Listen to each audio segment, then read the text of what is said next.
I don't know what's going on, guys, but I think I'm live. I kept turning things off and resetting and restarting. I don't know what's going on. Not only did the YouTube upload go down, but all my YouTube downloads went down, but I still seem to have internet here. So I don't know what happened. Yes, I already reset the router. I did that this morning. Yeah, I don't know. That was weird. All I know, though, is it seems to be stable now, and it seems to look about normal. So there we go. If you're not seeing me, refresh your browser. I don't know what's going on. Hell, I give up. That was quite the hit there. I don't know what happened. Anyway, I talked to you guys about the POTA thing with ADIF. I talked to Jake today about this, and he said if I write the program in plain text, which is how we do it now, I basically write the instruction that will be used to make the program. I did this for the scanner program, and he fed it in and it worked because I explained it well enough, and I explained everything enough. And so I'm going to start working on that over the holidays here. I'm going to have some time, and I'm going to start working on writing this program that's going to scrape your hunter contacts off of POTA and turn them into an ADIF file that you can then upload to QRZ. There's no reason for this to be complicated. I sent them an email, and I said, look, guys, just all you got to do is just download ADIF file and then have us select a date range and then press go. They won't do it because they say, hey, that's not your work. Somebody else wrote that. That's somebody else's logbook. It's not yours. And I'm like, that's a list of contacts I made. I don't understand what the problem is. As long as I check them and then put them in, I don't understand what the problem is. So you want me to sit here and manually copy them all over? And they're like, well, you'd have to do that if you were out in the car anyway, or in your shack anyway. You would still have to write down the contact, or you'd have to put it in the computer. And I'm like, no, I don't, because they are, and I can just get it off the log. I don't think you're understanding. The whole idea is I do a lot of hunting for POTA when I'm out driving around. Anytime I'm going somewhere over the weekend, I put the FT710 in the car. I put on one of my array of antennas that I have, thanks to all my friends. I bought one antenna. I have another antenna. And in between my friends, I've got about 7 more antennas. So I put up all kinds of stuff and go on and see what I can do. And I like to hunt POTA while I'm traveling, while I'm actually moving. I love at 80 miles an hour down the highway talking to some guy in Maine or Michigan that's 1,000+ miles away. Yeah, QRZ's easy. It's not perfect. It doesn't log as easy as like contesting software. But if you're going to do anything where you're going to... Hey, kitty, let's not do the mouse right now because I'm on the air. Anytime I'm doing logging, I use my tablet, and I use the Hamlogger 2K. That Hamlogger 2K is excellent. It does POTA, it does SOTA. You can set it up to do other things and contests and everything else. And then it saves everything in there. And then what's really cool is you just go to export, and you can sign into Google, and it will export it right to your Google Drive, so that when you get home, it's all sitting there waiting in your Google Drive so you can deal with it. Which, dealing with it's pretty easy. You get a full file and you get a regular file. The full one is for QRZ. The other one is for POTA. You send to POTA. But that's when you're the activator. When you're the hunter, there's no way to get your log out of POTA. That's what I'm trying to do. So for right now, you can copy it and use the ADIF master. ADIF master. I put in the link for it. You guys can check that out. All you do is you go to the POTA website and you copy all of that stuff. I don't think there's enough people in here interested in this for me to sit here and do a 30-minute tutorial tonight, so I'm going to spare you guys that. The numbers are pretty low going into the holidays anyway. I don't need to make it worse. Yes, there was a big power failure. It went on for a couple of days. There was a large fire at a substation. There's been no word on any kind of attack or anything like that. I think it was an equipment failure. They're showing a few streets that have outages right now. I went and checked that before the show, and from what I can tell you right now, it looks like the event is about over with. Sometimes, though, there'll be periods after a big event like this. There'll be outage periods because they'll have to be replacing a lot of equipment. They'll have to do, there may be different things they have to do in the next coming weeks to get everything back to 100%.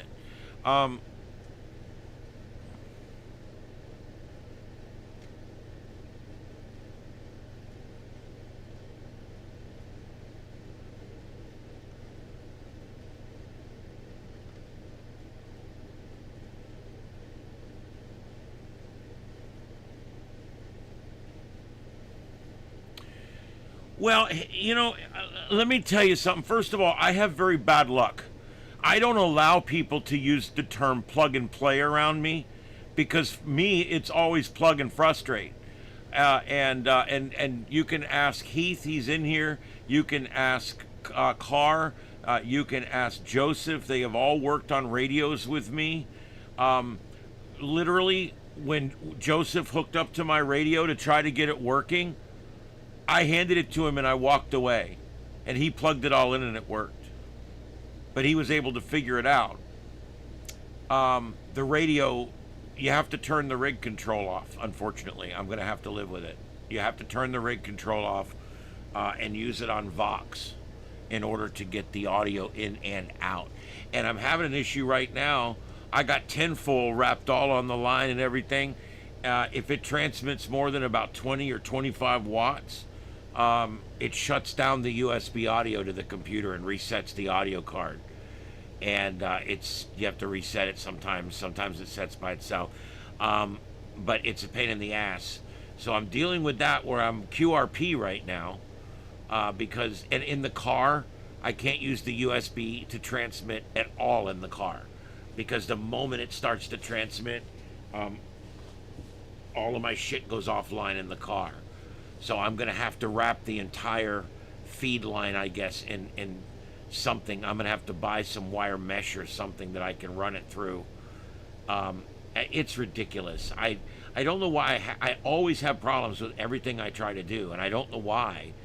But I keep working it. I mean, look at this studio. It's all working. It's not all working. A lot of it's working. I'm trying to get things going every day. I got 2 new versions of programs that we're going to be starting to use here in just the next week. They're done. I just haven't got them installed and put in yet. That scanner program we've been perfecting kept locking up after about 24 hours. Well, it's been completely rewritten, a much better UI, a much better graphic interface. It's really, really nice. And it will run indefinitely on Windows, and this version should work on Linux as well. We're going to be able to compile down a Linux version as well, and maybe even an Apple version. We're going to see. That one may cost money or take extra effort. I'm not sure. But anyway, the point is that program we're going to make available to everybody eventually. But that's the QCast program, and then this POTA program I'm working on too. We're going to work on that too. He's building software that makes things and does things. He's got his own AI running in his house.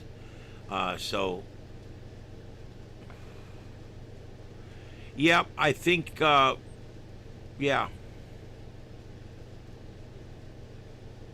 The grid is getting old, okay? What would you like me to put up there?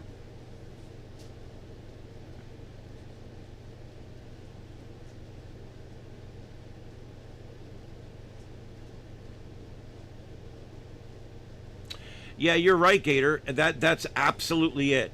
I have a lot of problems with a lot of things because I do a lot of things. I have bad luck too. That's why I don't play the lottery. But I do a lot. I don't sit on the couch. I don't play video games. Everything I do is moving forward. It's pushing down the road. You know what I mean? I do have an entrepreneurial spirit. I'm not lazy, and I like to keep things moving. But what that does is it makes me very vulnerable to things not working out, things not starting up.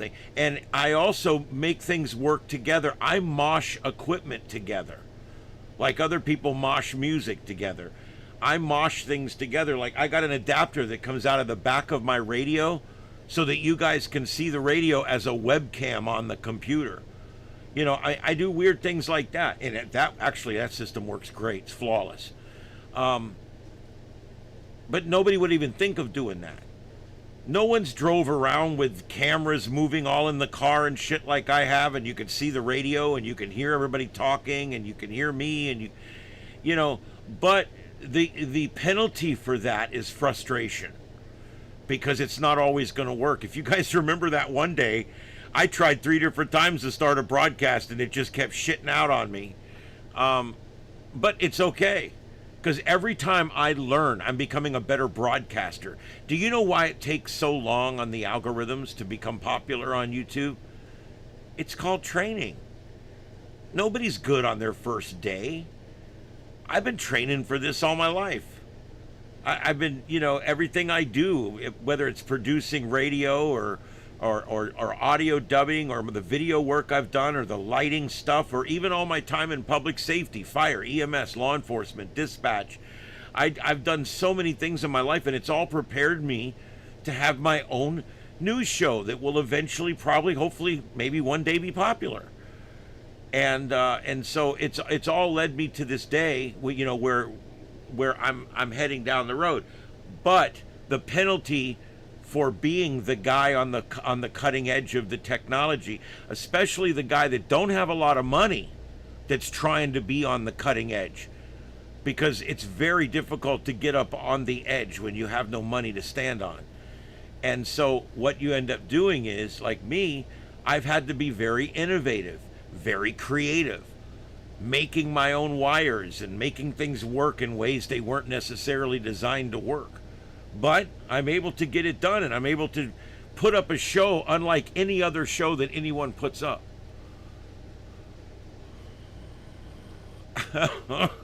Pickle liquor. I push the envelope. And so because of that, there's going to be glitches. There's going to be nights where I can't get it to go. There's going to be nights where it just craps out, especially when I'm on the road.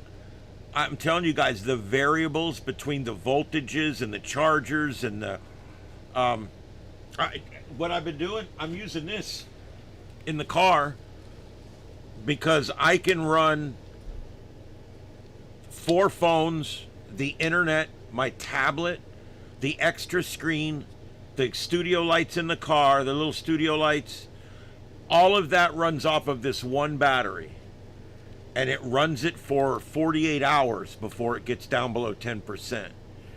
So this is how I run the car without running down the car. Because on the actual car, I've got the 2-way radios, the VHF, UHF. If I put my other Motorola in there and the big FT710, those all run directly off the battery. So I run everything else off of this because this provides a nice powerful flow of energy that doesn't change when you start the car up and turn it off, and it doesn't stop charging when you go inside a store or something. And so I have had very good luck with that. And then I also have on my tripod, because you've got to have where the hell's it at? You got on the tripod, I got this for power on the tripod. It looks like a bomb, but it's not. This is a battery, has 6 USB ports. I think I've showed you guys this before. I bought these because I can strap this right on the thing, and this will go right up onto the phone, which is on the gimbal. and it will still work. And these can actually charge the box, or they can also power something off the box. So this works good. This will charge 5-6 cell phones from 0 to 100 before it runs out of power. So what I use this for a lot of times is studio lighting, because I can take a light and put it off in the distance and just hook this up to it, and I don't have to run a cord over there or something like that. I know when I go up and we do radio stuff up there with the guys in Tampa and all, I know Joseph and Carr, they've got several more of these batteries. They come in very, very handy. This battery was $26 on YouTube, or on YouTube, on Amazon. I get my big, huge, over-bloated companies mixed up. But anyway, really good deal here on the battery and on that big-ass battery. But that's how I power everything in the car. Now, the computer, I was going to power off the battery. You can't do it. It won't do it. So what I had to do was, for the computer, I had to go up and I had to go ahead and I had to buy the buck converter that goes from 12 volt DC to whatever it takes, 100 watt, 5.5 volts, whatever it is. And it converts it directly across. And so that's better than what we were dealing with there. All right, so anyway, let's take a quick look at the weather here while we're finishing up about that.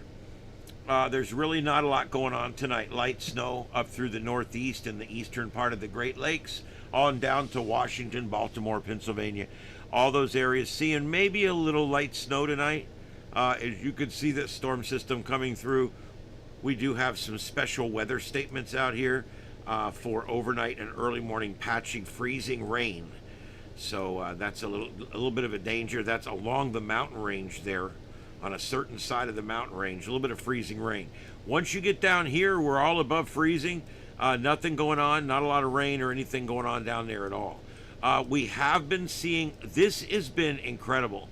We have gotten more rain into this area up here in the last week than I think they get in a year. I can't believe we haven't heard more about massive flooding up in this area. It's raining again, all the way from Vancouver, all the way down to Salem, Eugene, and Portland. So what's the deal?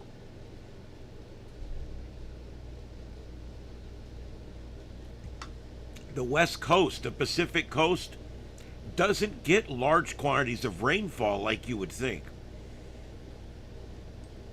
So anyway, there's that. And that's pretty much it. There's some rain north of San Francisco coming in. Carson City seeing some rain this evening. But that's really about it. So not a lot with that.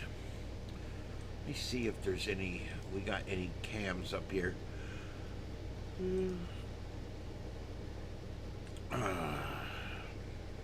It don't look like there's a lot of snow there on the ground yet. Let's see what it looks like in Detroit. I don't see any snow there either. But there is supposed to be a white Christmas. I always look at this and say, look, there's a comet in the sky or something. But it's there's a red one and a white one. Those are actually lens flares. I see all of these cameras so often that I'm getting to where I know them all. But yeah, I don't see any snow up here yet. This is Cleveland.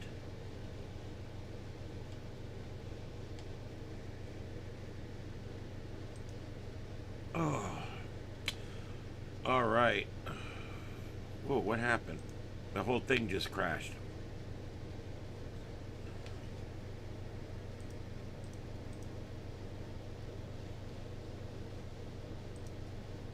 All right, the video's looping now. Yeah.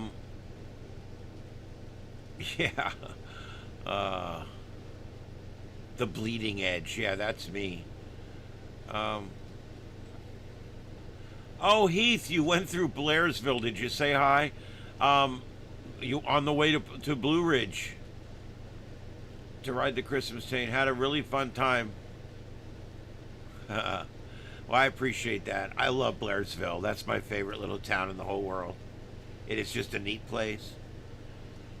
Beautiful little town. It's getting bigger, though. I don't like that, but what are you going to do? I can't be all NIMBY, not in my backyard. Let's see here.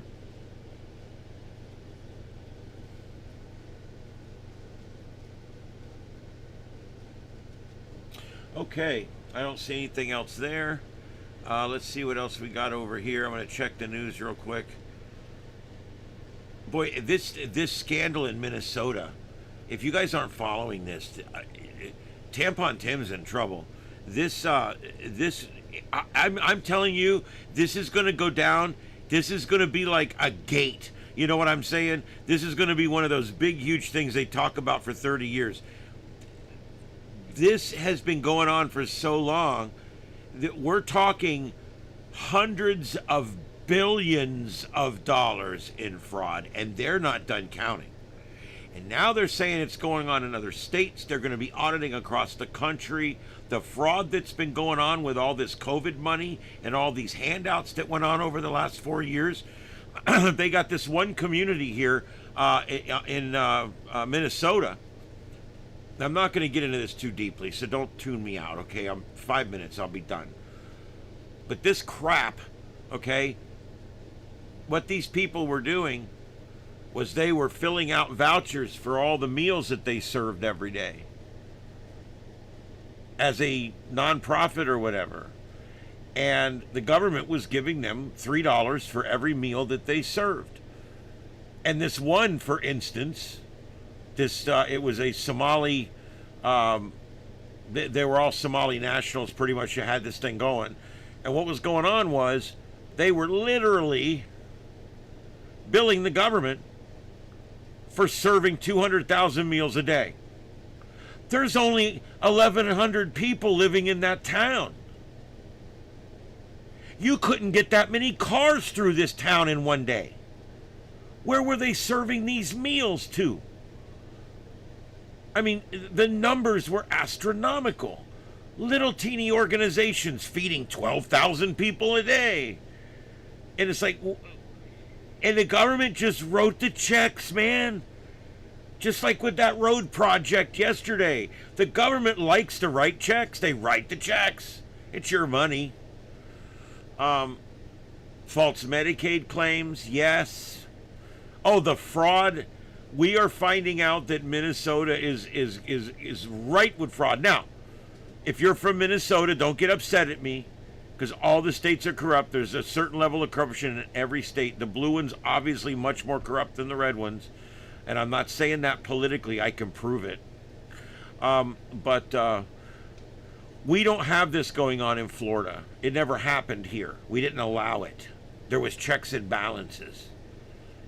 One of the first things you have to do to lower taxes is be responsible with the money. That's the number one thing. And some states have figured that out and some haven't. This is a financial disaster here. This is absolute financial disaster going on in Minnesota. 98 Minnesota mayors have warned state officials that policies are hurting cities, residents, and local budgets, and that there's a big problem. A letter to state lawmakers cited fraud, unchecked spending, and forcing property taxation increases on residents and businesses that were unjust or unwarranted. A group of 98 Minnesota mayors raised concerns with state leaders, noting a disappearing of $18 billion in surplus money received from the federal government. And now there's a $3 billion deficit for the 28-29 budget year coming up. That's what they project it's going to be. In a letter to state lawmakers, Tim Waltz, Tampon Tim, or as I call him, Jazz Hands,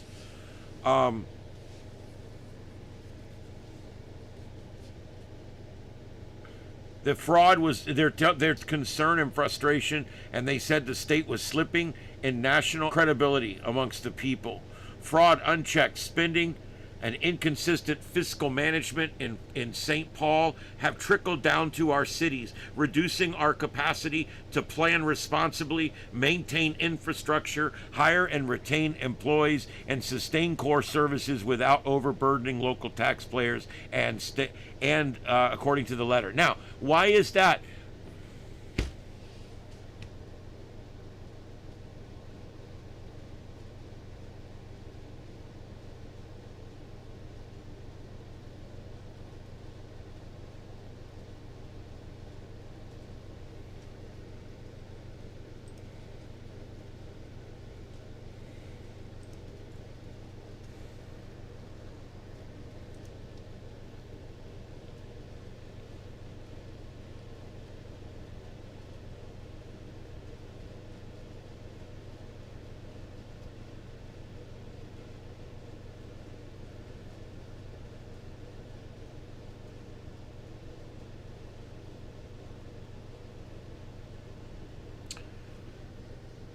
I have no idea what's going on, if you guys can even hear me.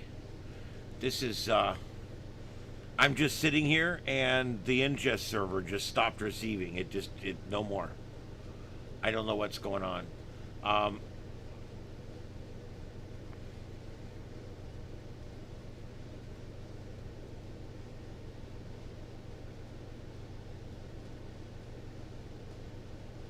yeah, standard, I am using fiber optic. I'm glass from right there all the way to the internet.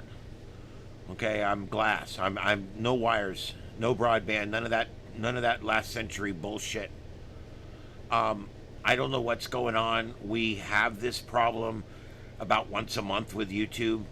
I don't know if it's YouTube. I can't blame anybody specifically. Um, I also have issues here too, so I can't rule out it's something on my end. Um, but it seems to be good to go now. I'm still getting a low streaming error, but that should go away here in just a few minutes. Um, Once it gets caught up just a little bit. All right. Anyway, let's just let that go. I am not gonna. I may change my mind Christmas Eve, and if I do, I'll let you guys know on Discord or on the community page. Yes, Mama Kitty. Um, and I'll let you guys know. But right now, I'm probably gonna go on Christmas Eve, because even if I go over there for a little while, I can still come on and go on at 9 o'clock. So, and Christmas Day night, I'm gonna go on. However, that Friday, I'm probably going to go on for a quickie on the road. I'm probably going to come on the road for a little while. But I will not have a regular show Friday night. Then Saturday night, I'll be on location in Tampa, but I'll be doing the show in the car. And it will just be I can still do the multi-screens and we can follow the news and everything else, but it will be in the car. And then Sunday night, I'll be back here again. So that's the schedule so far. That's kind of what I have so far. So the only night is not 100% is Christmas Eve. Yeah, I'm still showing that the bandwidth is not good, but my internal bandwidth looks fine, and it's weird because it said everything looks fine, and I wonder why it does this. I just don't understand it. Um, Yeah, it could be anything like that. I don't know, but I do appreciate you guys sticking with it. Anyway, so that's the schedule, and we'll keep an eye on things as we go. Tomorrow night, regular show, and then like I said, Christmas Eve, Christmas Day, and then Friday will be some kind of abbreviated thing.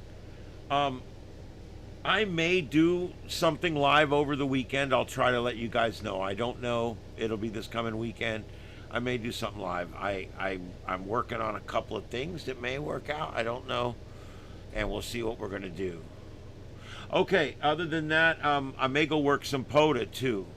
I worked 3 POTAs the other day, but I'm gonna admit it. I didn't want to deal with the broadcast. I didn't want to deal with the live. I was out in the middle of nowhere. The internet wasn't great, and I just decided I'm just gonna work POTA, and I'm not going to try it. So I didn't load all the computer equipment and hook up all the cameras and everything else. I didn't do that. I just put the radio in the car, and I went and had a day with Mom, and I took her out, and she got to watch me work POTA on one park, and then I dropped her off, and I worked 2 more on the way home. Um,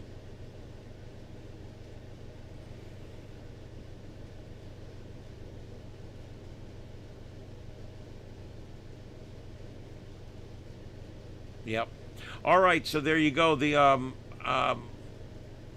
For those who weren't here yesterday, we mentioned that Gil Gerard died, the guy that played Buck Rogers in the 25th century, and he passed away. Great actor, and played one of the more iconic sci-fi roles out there over the many years of bad sci-fi. It was good though. Look, when you had 12 channels on your TV, even bad sci-fi was still sci-fi. Um, yeah. So, uh, there you go. Rampage. All right, so let's go back to here. I wanted to mention something that's kind of really messed up, and I'm going to see if I can find the story. If not, I can do it from memory because I did it earlier on another show. Or at least we went through it for another show. We haven't actually done it on that show yet, but we're going to probably do it tomorrow. I can't find it now.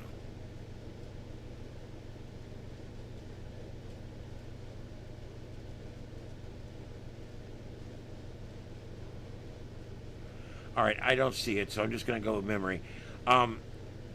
New Jersey is proposing a law that's going to make it illegal in the state of New Jersey. Get this. It would make it illegal in the state of New Jersey to give someone plastic eating utensils if they're eating on your property. So in other words, you run a gas station, you've got 6 little tables out front, like Wawa, has the 6 little tables out front. If those people are consuming the food on the gas station property, you have to provide them with a washable fork, and the fork has to be washed.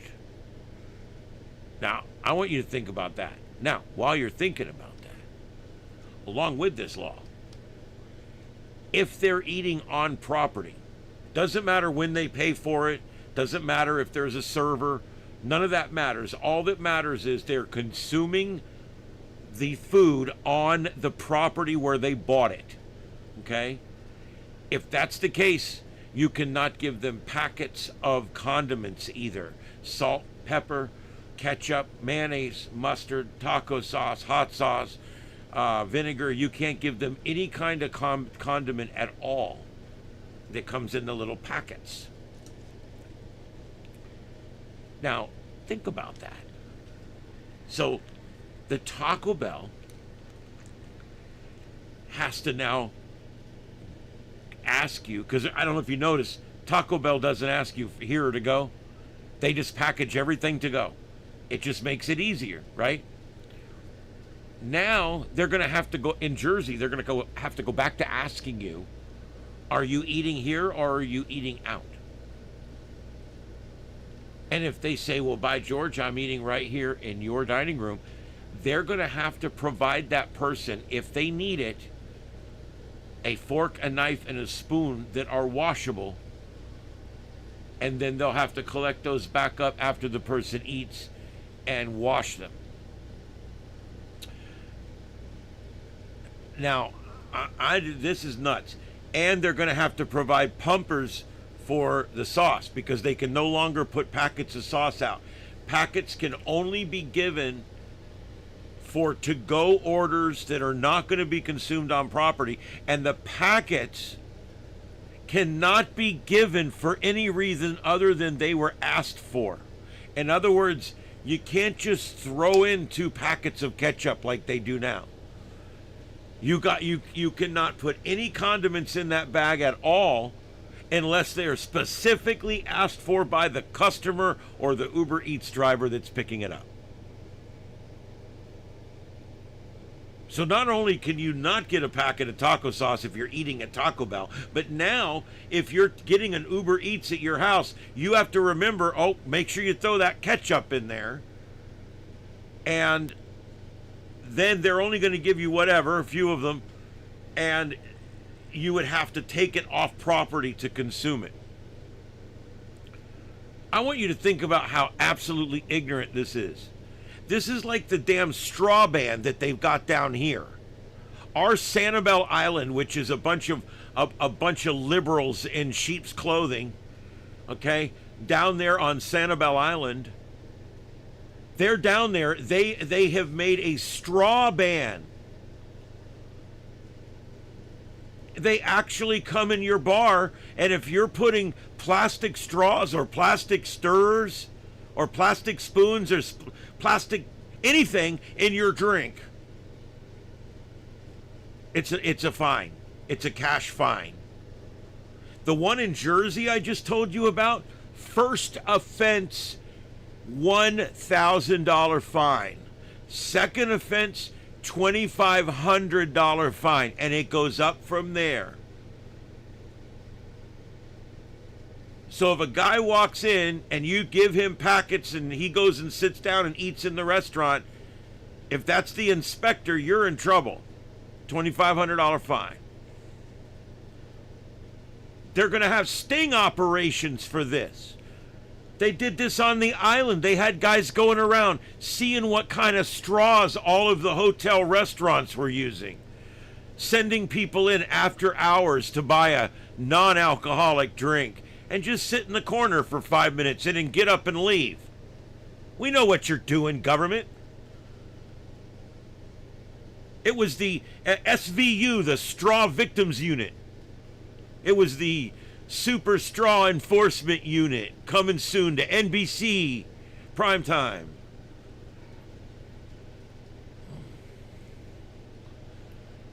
Well, that's another thing. New Jersey already has a ban on plastic bags. You have to use reusable shopping bags. So that's already in place. They already have the plastic straw ban.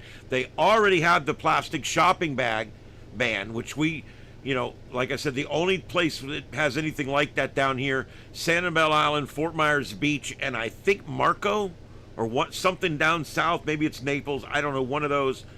There's 3 communities here that are just strange. I don't know what to tell you.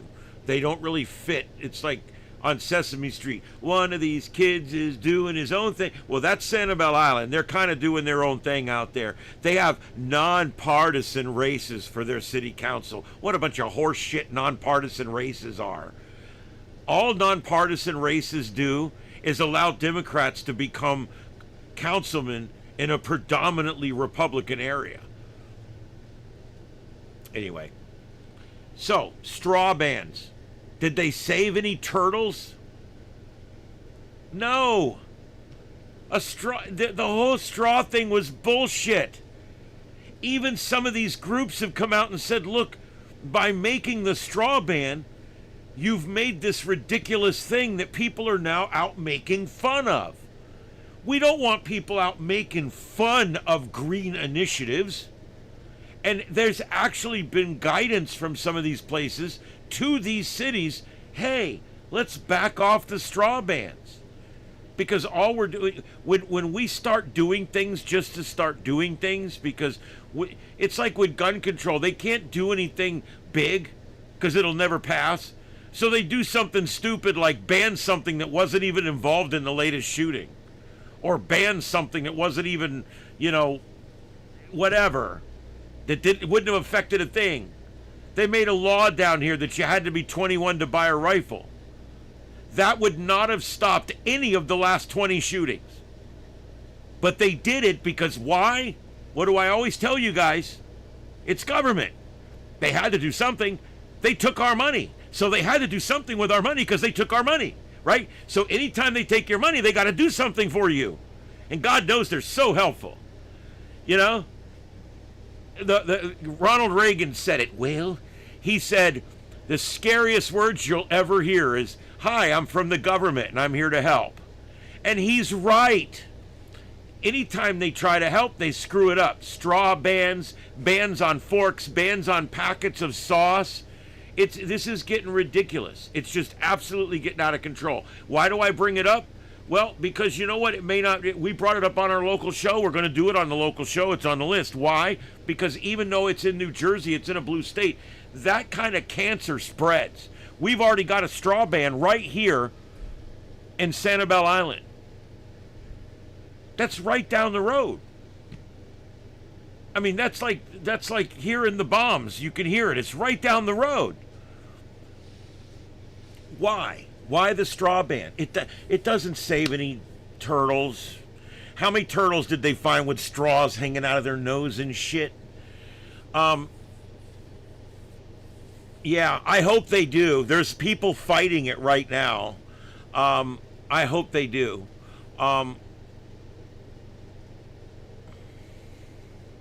Yeah, we have the shopping bags here. I don't care. But they want me to buy this shopping bag. And every time I buy one, I end up taking it home and using it for something else. So it never ends up going back to the store again. So it ends up just being a bag that I've bought. I Austin, Texas, very blue. Austin is probably the bluest. Well, I don't know. Houston's pretty blue too, but both very blue areas. Austin, I mean, Texas itself is a red state, but it does have those blue urban centers, just like in Atlanta, Georgia. Georgia would be deep red, but Atlanta tips the scales almost back the other way because it's just so many people there that are left of center. Anyway, so there you go. I couldn't believe that story when I saw it. I'm like, you've got to be kidding me. So if I go to New Jersey, which I don't go to New Jersey much, I'll be honest. If I go to New Jersey and I go into a Taco Bell, they're going to have a pumper and they're going to have to give me a metal fork. I want to see how that's going to work out. Oh, by the way, I always like to point this out. Guess who they exempted? I'll give you 3 guesses, and the first 2 don't count. Guess who they exempted? Are you ready? Are you ready? Ed, can I have a timpani? All right, here it comes. You ready? All right.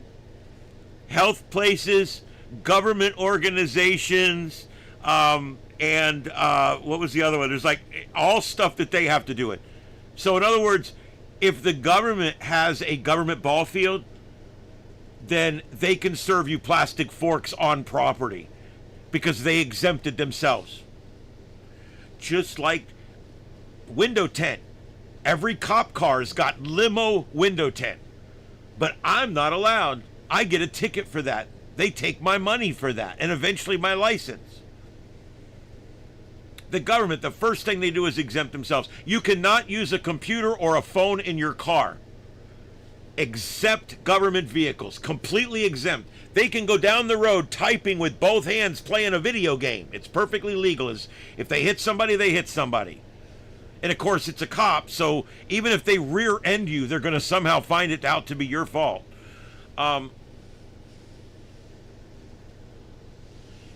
Yeah, Houston may not be near as blue as it was. Texas is like Florida. It's becoming more red. There's a lot of people that are fed up that are moving there, and they're not going to California, Texas. Just like we say that. There's bumper stickers on cars. There's one right down the street that says, "Don't New York my Florida, bucko." And it's true. Do not come down here in New Jersey, my Florida. All right? Don't come down here in Maryland, my Florida. Don't Pennsylvania, my Florida. Don't D.C., my Florida, for God's sake. Put your mouth on it. Just, dude, let me tell you something. I'm going to show you something.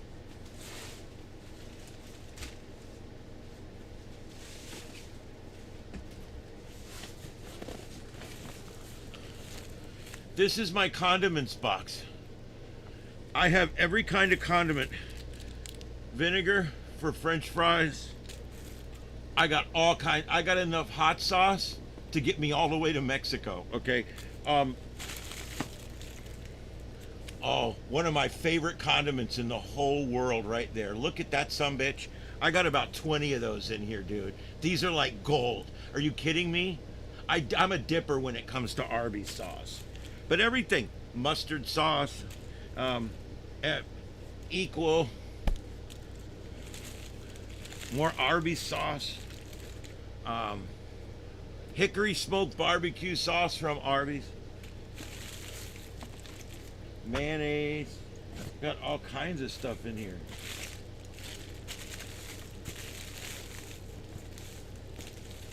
Lots of mayonnaise, lots of ketchup. And what I do, it's just a box here, and then this here is all paper towels, forks, knives, spoons, straws. Everything else that I have left over goes on this side. And I keep this in a cool, dry place in here, and these condiments are stable and they're good for 1 year. And I love my condiments. When I go to a barbecue restaurant, my plate looks like a painter's palette. All right? I love condiments. And so I love this kind of stuff. And of course, my favorite is Taco Bell taco sauce and Arby's sauce. Those are my two favorites. So there's lots of that in here, but I use this up. I make my own tacos here at home, and I love to use the Taco Bell on that. And that comes from I eat out. I eat out about once a day on average. It's not that I take way too much or anything like that. It's just, I usually end up with one or two extras, and I toss them in the box. And next thing you know, like right now, if I went to Taco Bell, I probably wouldn't get anything because I've got 50 sauces down there. I need to start using them up.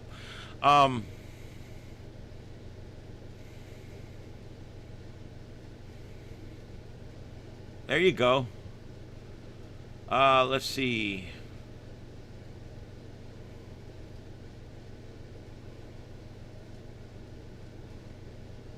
Yeah, there you go. Um, yeah, the computers. Yeah, cars basically completely run by computer now.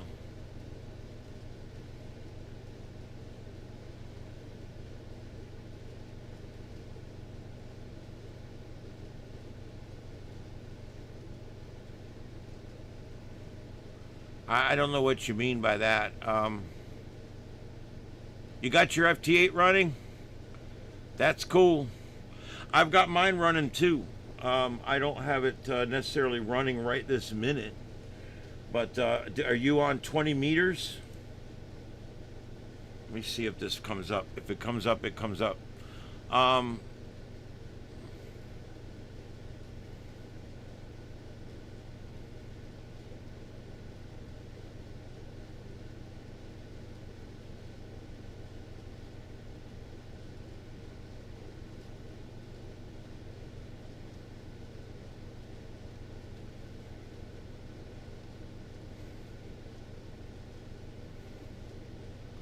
I must have missed something in the conversation there, but anyway.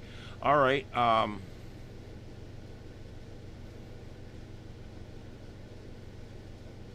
Yeah, I'm on 14074 right now. Let me see if we're working. Yep, I'm receiving.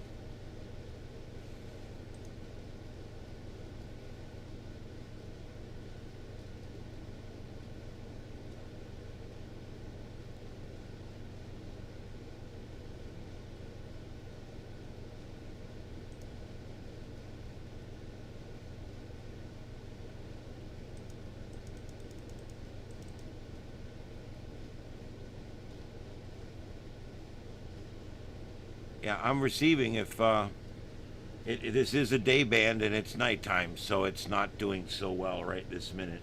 And I've got a high noise floor, but I am receiving. I just saw somebody in Columbia there. So I'll leave this up for just a minute and see if I can hear you. Um, yeah, the band's dead. It's a night band, or it's a day band and it's nighttime. Um, we can. I can't do 40. I can't. I just don't. The wire's not long enough. Um,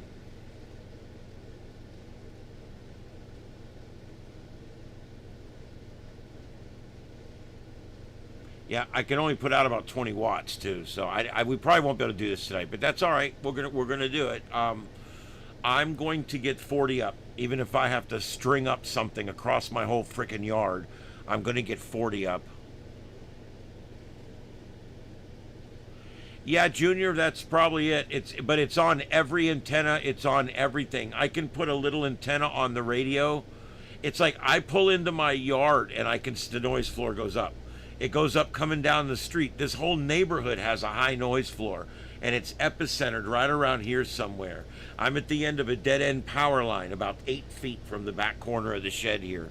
Um, so it's difficult.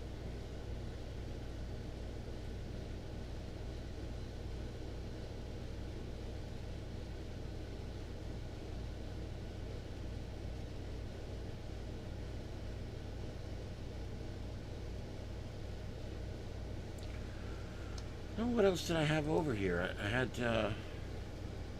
Oh, I know what it is. Grid tracker. I'm sitting here thinking, what's this blank space here? I don't remember what I had there last night. Oh, I had grid tracker there last night. I don't know if it's going to come up, but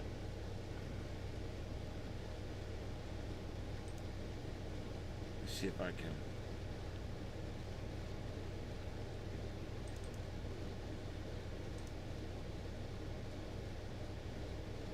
Yeah, here we go. Yeah.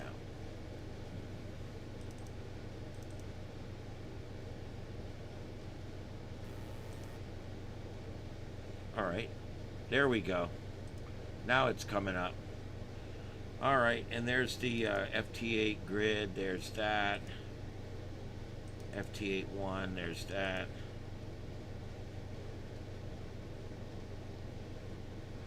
Okay, so there you go. You can see everything now. I had worked on this map earlier because it's kind of hard to read because of all the grid squares.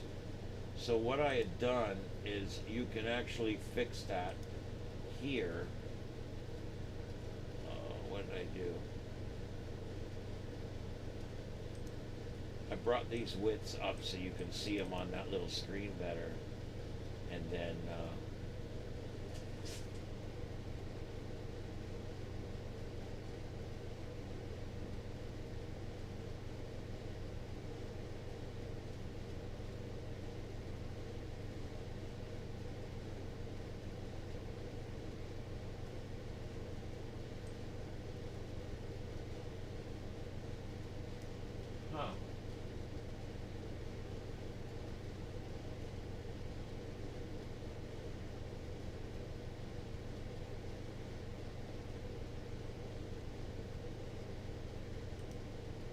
Oh, here it is.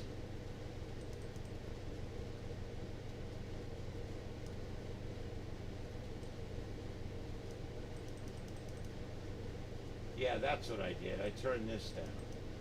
And that way you can see the lines better. Because it doesn't matter what I've got so far or whatever.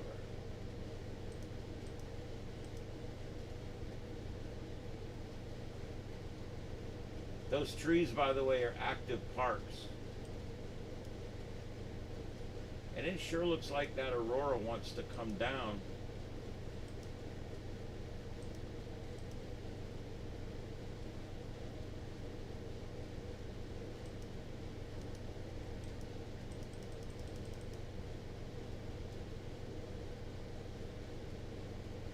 I don't know, it's not hearing anything, so it's not doing anything.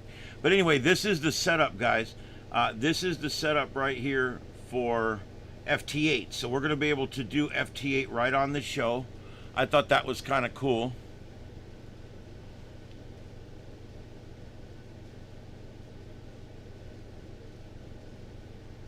My call sign is KO4EFS.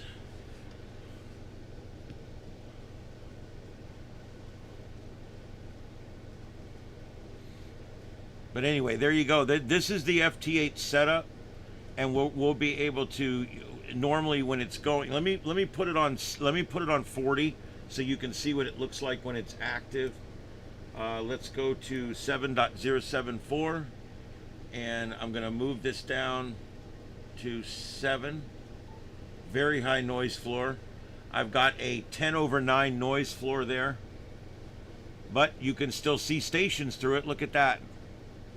Look at that. There we go. I don't know if something's wrong with Grid Tracker or what.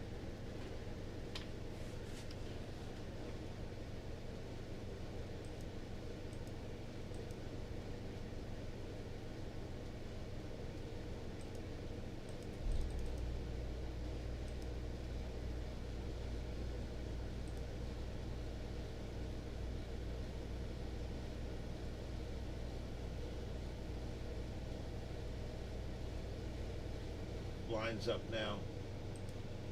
This whole thing is wonky, guys, because you have to remember, I hope you guys can hear me. I'm talking away. I understand that. This stuff's all written by people in their mom's basement or on their time off from work or whatever.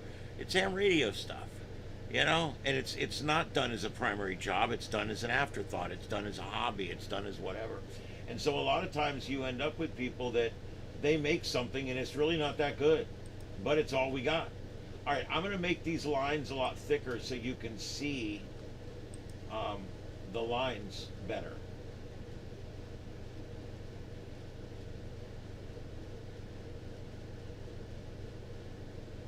There we go. They're starting to show up now. So see, it shows you who's talking to who on the map. And if we're just staying in the United States, I can even zoom in just a little bit more there. But yeah, this gives you an idea of who's talking to who. And then if we want to call somebody, is that Montserrat? I don't know that I've ever seen them on here before. Oh, Christ. And I can't try to get them, guys. I can't transmit. My tuner will not tune this in. Trust me, I've tried.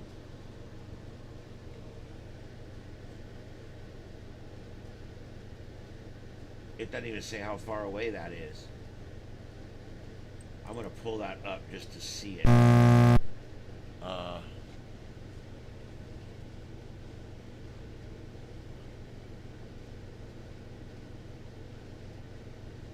Limited information. It's 1,436 miles away.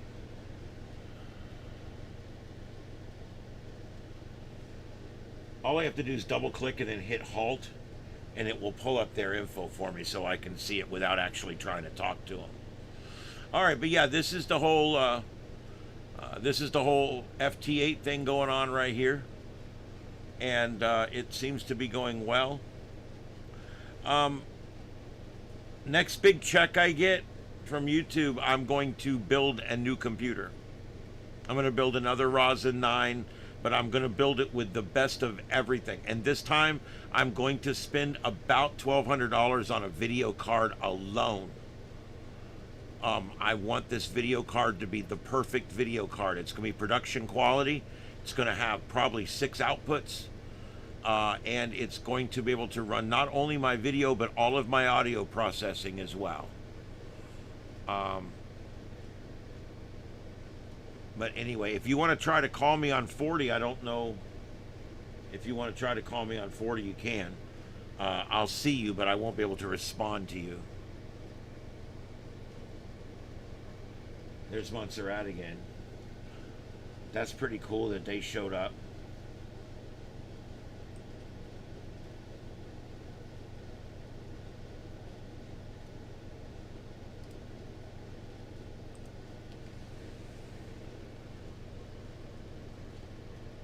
FT8's fun. FT8's a lot of fun. Do you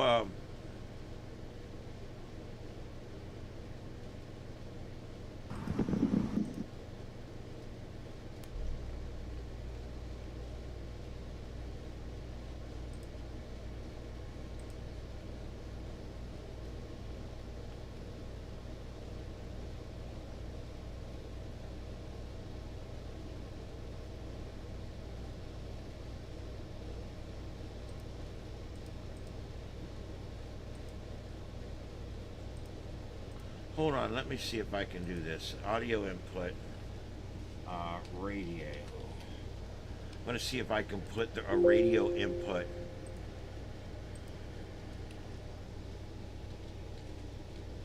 I'm going to see if I can put this on my soundboard. That's going to be microphone USB audio device. Audio input.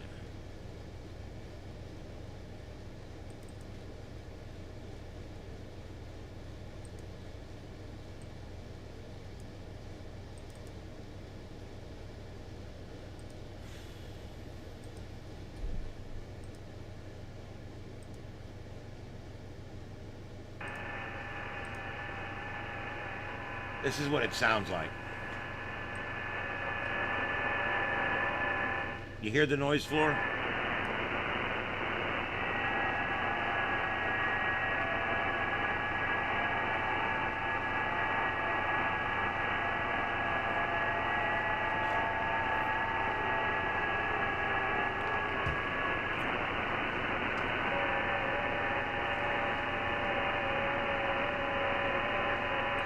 Anyway, that's what it sounds like. All that static is in there. It's terrible. It's a noise floor. Can't be helped right now. Over the weekend, I'm going to be trying to figure out a way to isolate the USB cable all the way to the computer, and also to run the antenna wire a different way. I already have on my dashboard in my car, the USB wire comes out, and unfortunately it has to run this way, and the antenna wire comes out and it's got to run that way. And so what I'm going to probably do is take the USB cable and come around this way. I don't know. I got to keep those two cables separated. I'm going to have to wrap them both in tinfoil or something. It's crazy how much HF how much RF I'm getting, and I'm using different wires. It's not like a bad wire or something, a bad coax. All right, I think I've lost everybody. I get deep into radio talk here, and I end up losing everybody. So unfortunately, that's the case. Let's see here. Let's go back and see what do we got going on back on the main grid. That's just a loop that's playing up in the upper corner. I don't think there's any new information on that, but I am looking real quick to see what new information has come out on this plane crash.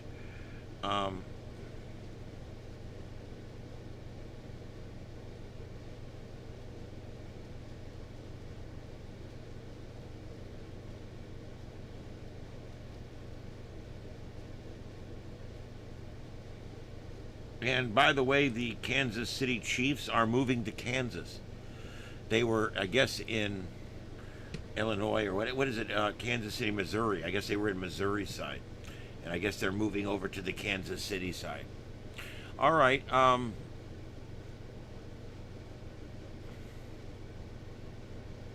have not tried a Delta Loop.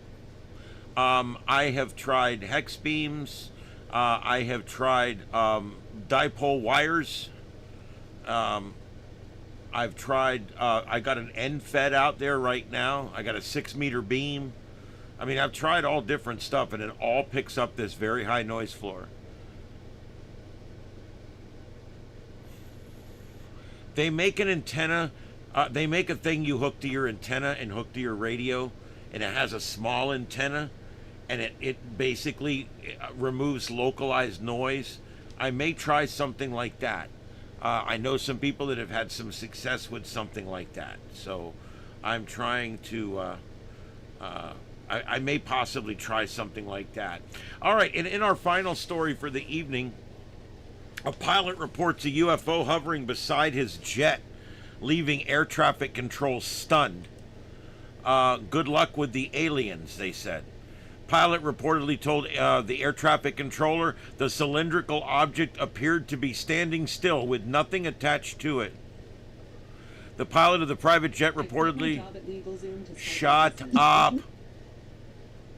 The pilot of the private jet reportedly made an eerie discovery while flying thousands of feet above Rhode Island, marking the latest in unexplained encounters baffling both experts and civilians alike. Newly resurfaced video shared on YouTube in October by the Vast Aviation channel reveals a head-scratching moment. The pilot radioed to the ground team at Rhode Island TF Green International Airport regarding a mysterious small cylindrical object hovering near the wing of his aircraft, telling air traffic control it appears to be standing still. In other words, it was flying at the exact same speed and altitude that he was. It was matching his course and speed exactly. Looks like a strange small object that we just floated by. The pilot told ATC, according to the clip, a small silver canister. Do you know what that possibly could be? ATC went on to inform the pilot there was no other reported objects in the area, and asked the pilot if it could be a drone or a balloon. I saw nothing attached to it, the pilot responded. According to the clip, it was sort of hovering there. It was astonishing. I don't know what it is. The object was reportedly seen floating near the right wingtip of the Piper PA-32RT 300T Turbo Lance II at an altitude of 3,500 feet before flying alongside the aircraft and later disappearing from view at a high rate of speed. Creepy, the ground team can be heard saying on the radio, with ATC joking, "Good luck with the aliens up there." Other pilots quickly took to the radio to join in on the mystery, as one added, "I want to believe him." The FAA documents UAP sightings whenever a pilot reports one to the air traffic control facility. The FAA said in a statement to Fox News Digital, if supported information such as radar data corroborates the report, the FAA shares it with the UAP task force. Multiple U.S. government agencies have individual programs to process and study the documented UAP encounters. However, the agency also works collaboratively on the topic.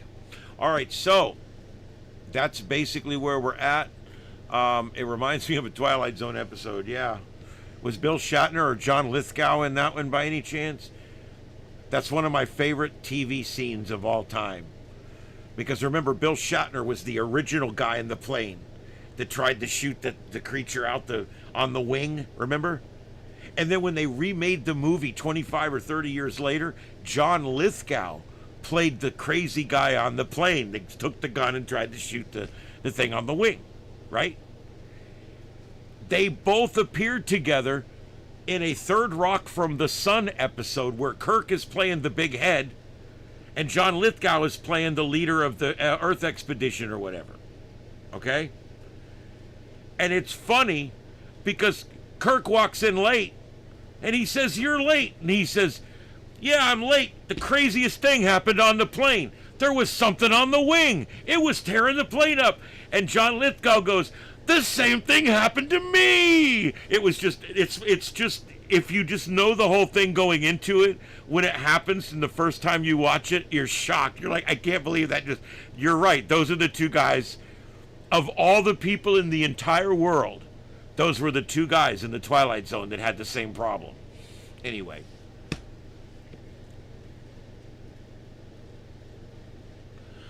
I'm going to pull up that Delta Loop thing. I'm going to Hamfest in Orlando, third biggest Hamfest in the country.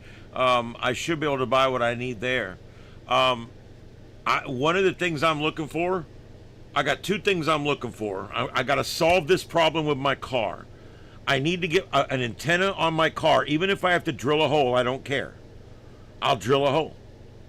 I can't drill a hole in the roof because I got a sunroof thing that folds up in there. But on the trunk, I can drill holes on the trunk. I don't give a shit. I can buy a whole new trunk lid for $50. So anyway, the point is I want to find a way to fix that HF problem in my car. That is a big deal for me. But the other problem I'm having, I switched from my quarter wave VHF antennas to 5/8 antennas, and now I have zero performance on UHF.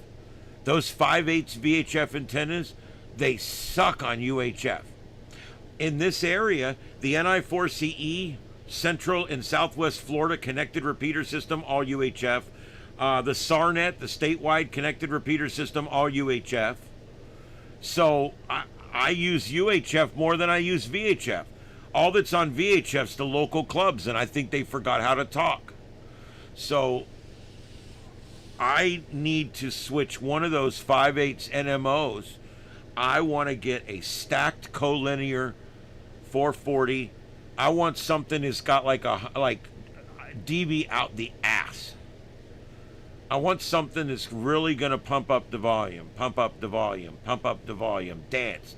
You know what I mean? Really hit it good. I mean, I want something that's got I bought one of those aircraft antennas. You know, those dump 1090 antennas? Now, the Hurricane got this antenna. It was one antenna that when the roof came off the neighbor's house and hit my tower, that antenna broke off and it was destroyed. But it was $89. I'm going to eventually buy another one. It was inside fiberglass, and what it was an antenna, and then it was the wires would come up, and then it was an antenna, and then and an antenna, and it was like 8 of those in there. And when I put this thing up at 25 feet, and I put the filter right below the antenna, and I put the dongle SDR RTL right below that, and then I hook my powered USB into that, and then run that down into the shack, and I put that up at 20 feet. I was seeing planes that were 500 miles away. I was picking them up on 1090 megahertz. Way out in the middle of the Gulf of America. Way out in the Atlantic. I mean, it was crazy. So I want to get that again. But I also want that same kind of antenna, maybe not the fiberglass, I don't know yet. I need some kind of antenna that can go on my car and give me radical UHF gain. Stacked collinear. Well, here's the thing. When they say UHF, VHF, the only reason it's UHF, VHF is because it's resonant on one, and that makes it close to resonant on the other one. Usually it's tuned to the middle of the ham band on VHF, and then because of that, the resonance is close enough that you can use it at a SWR2 or less over on UHF. That's why you don't see radios like VHF 220 and stuff like that. The reason that VHF and 440 go together, or whatever you want to call it, 2 meters and 70 sems, the reason that these two bands go together is because they are resonant. You know, it is another point of resonance. So if it works in this band, it's also going to work here fairly well. And so that's kind of the whole idea. But when you go to a 5/8 antenna, it messes that up for some reason. It totally blows it out of the water. Hustler, yeah, they're going to be there. That's why I may not even buy it at the Hamfest, but I'm going to go look at them all. And I'm going to talk to all of the people that are smarter than me. And I'm going to find out which one works. Yeah, Junior, I got 2 5/8s, NMO 5/8 antennas on there right now. And Joseph and I put them on the analyzer a couple weekends ago, and we cut them, and they're perfect. They both resonate at 150 at 146 520. We use the call channel, and they resonate right near that channel at 1-to-1 or less. So they work great. They've been tested. They work. But when I go to a UHF channel and I'm like 10 miles away from the tower, it's already getting scratchy and shit. So I really think I think that's what I need to do. I think I need a UHF and a UHF radio and a VHF radio. That's kind of where I want to go.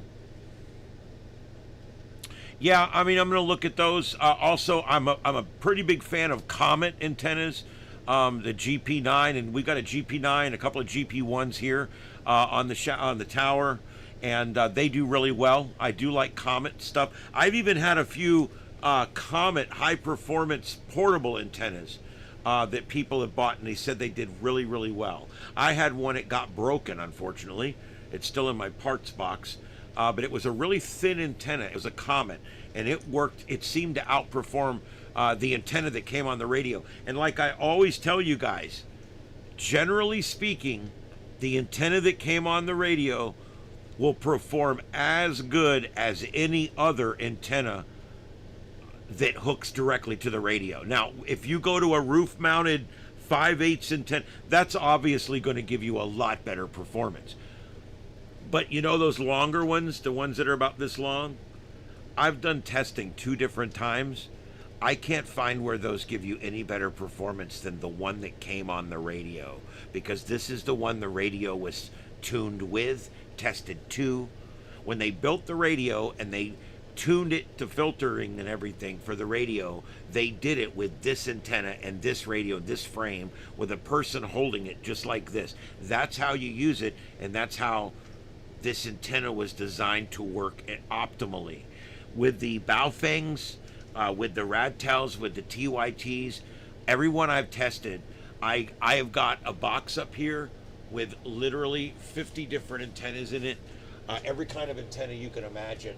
These longer antennas. I hate to stand up because then my big fat belly's on there. But just to show you that I'm not crazy, when I tell you that I have tested a bunch of these, I have tested a bunch of these. A couple of these are actually fake. Brie, TYT, a Brie. They're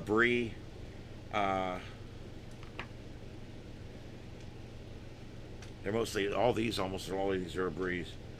Some of these, you know where I get all these? I don't buy them all individually. Where I get these is a lot of the radios I buy, I look around and I'll find this radio for $55 and then I'll start looking and I'll put in the exact name of the radio and search again. And a lot of times you'll find the radio for the same price, but it comes with a second antenna, it comes with a second charger, it comes with a second battery, it comes with something extra.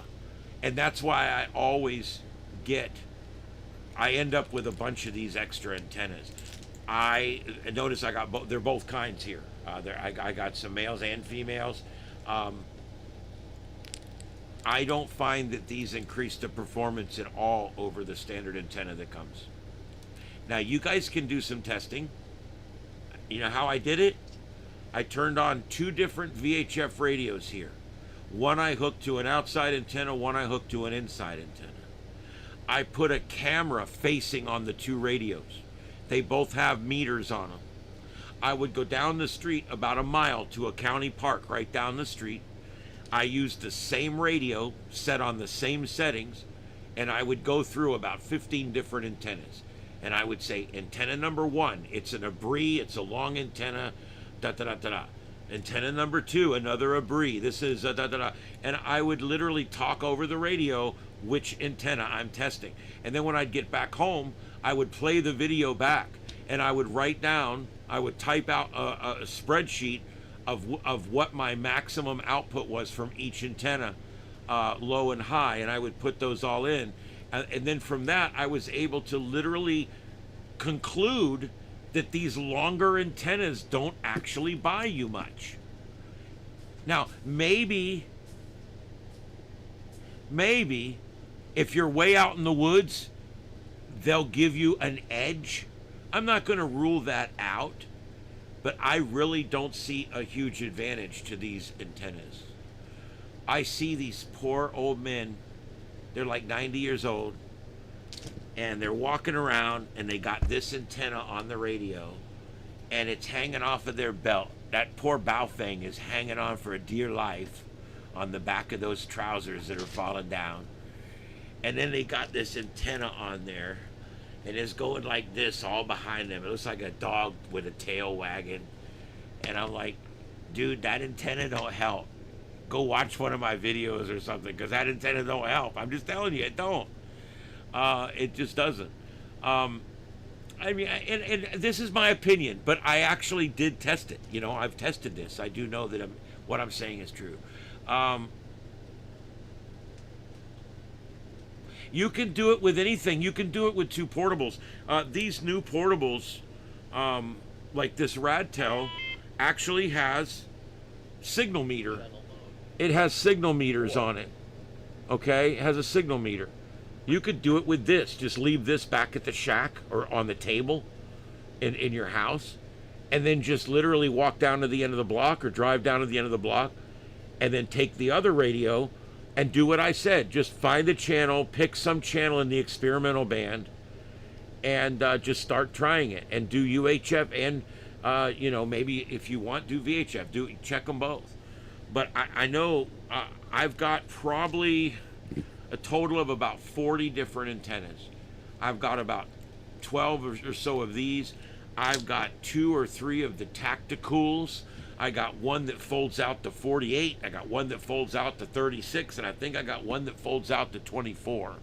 I've also got that new hollow tube antenna that the new Baofeng UV25 comes with. It seems to be the best performer of everything so far. And there's a video on, some guy broke his open. There's nothing in here. It's a fraud. I'm like, it works, jerk. It's not a fraud. They've got it figured out. I don't know what, I don't know how they did it or why, but that antenna outperforms all the other ones. So anyway, whatever. That's that snorkely looking one with the like pod on top. It looks weird, but it performs well. All right. Go ahead and give me anything you want to talk about real quick in the chat room.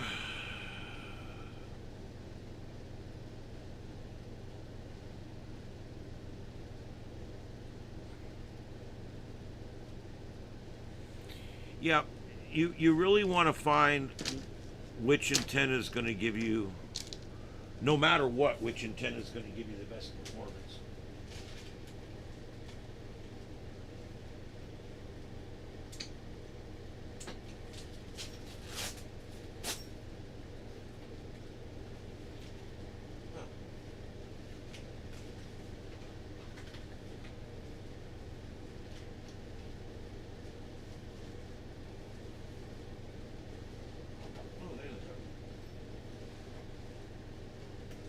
This is the tube one I'm talking about.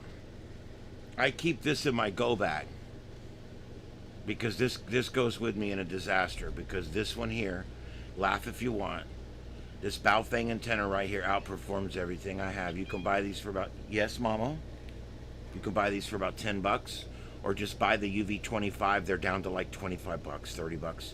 Just buy the radio, it comes with the antenna.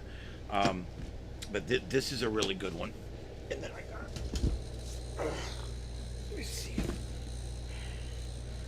This is the style that they're, the new Baofengs. This is the style for the new Baofengs. And it's a little cheaper design. The one before was one solid piece of plastic. This one, I had it 3 days and I dropped it. And it's got a little kink in it. See it right at the bottom? Still works. I mean, you know, fine.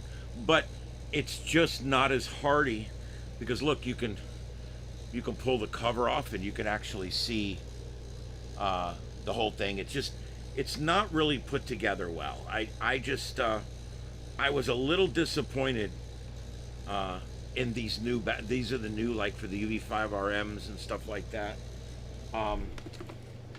Shorter ones like this. I've got a couple of new short ones in the car, little ones. They don't perform worth the shit, but I got one that's in a Brie I bought for $5 at the the ham convention I went to. A little teeny short one like that. And when I'm up at the park, it picks up SARnet, NI4CE, and the park GMRS channel, all three of them just fine. So it works great. I can carry around this radio with a little antenna about this big on it. But if I want to pick up aircraft, or I want to pick up the VHF antenna down the street, it's not going to do it. So little short antennas like that. But anyway, there's lots of these. This was the UV25 antenna, the basic one, for many years, and although it's very basic, it actually does perform well with the radio, and it's very hardy. I've yet to break one. Anyway, that's the old UV82 with the extended battery on it. I've got all kinds of stuff in here. I'm not going to bore you with the show and tell.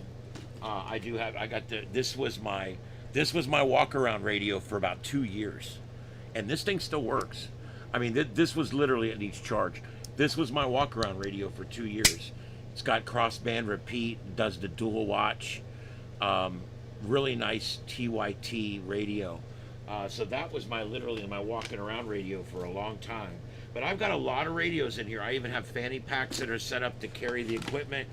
And if I get to the point where, you know, where we're going to go, we got to get out, we got to bug out. I've got all this set up. I've even got like extra mics and stuff. A lot of these radios will come with extra things. And like I said, if I can, I go ahead and get the extra things that it comes with.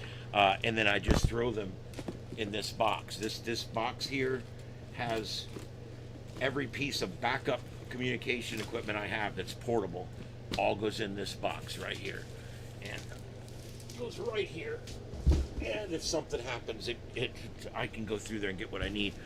All my radios that are in service, that I keep charged, that I use every day, I keep out here. I got the UV17. I got the UV-25, I got the UV-32, and I've got the new Radtel 880. Those are my 4 radios right now that I keep always on, always ready, and always charged. All right. Notice I don't have any Japanese portable equipment. I don't. The only Japanese radio equipment I have is I bought mobiles that are secondhand, very old. I've got a bunch. I got 2 or 3 over there, Yaesu and ICOM. I buy old ones because I don't spend that kind of money on new radios. Now, the HF radio, on the other hand, that's different. I spent the money on that one. The new Trump-class battleship. Oh, is he naming one the Defiant? Oh, my God. Oh, that would be awesome.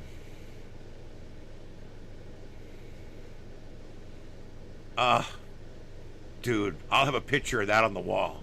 The USS Defiant. You guys know that's Ben Sisko's ship from Deep Space Nine. That's freaking awesome, dude. I don't know why stuff like that gives me a wood, but it does. I love stuff like that. If they call one of those new Trump-class ships the USS Defiant, that'll be just about as good as the day that they gave Space Command almost the exact same patch as the United Federation of Planets. This is nothing but history of the past repeating itself. See, the future's already been written. Isn't that amazing?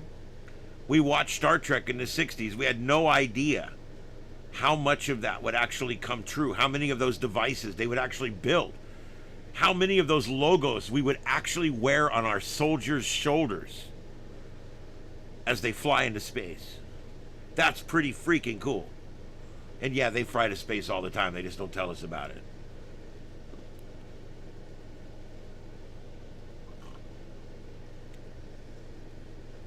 Did he really? Oh my God, that's going to be so cool. Yeah, the Defiant's one of my favorite ships. I love Voyager. I, of course, love all the Enterprises. But, and there's a lot of really cool ship designs out there, but I think the Defiant is one of the coolest ships out there. It's truly a battleship.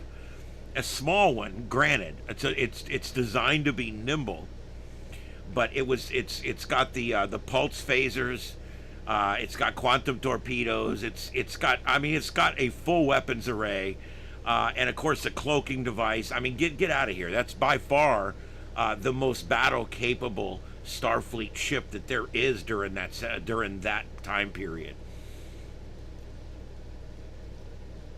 Hey, what's up, C?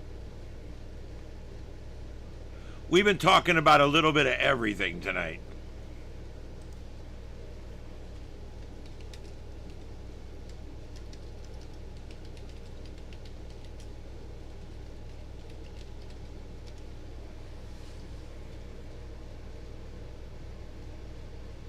There it is. Wow.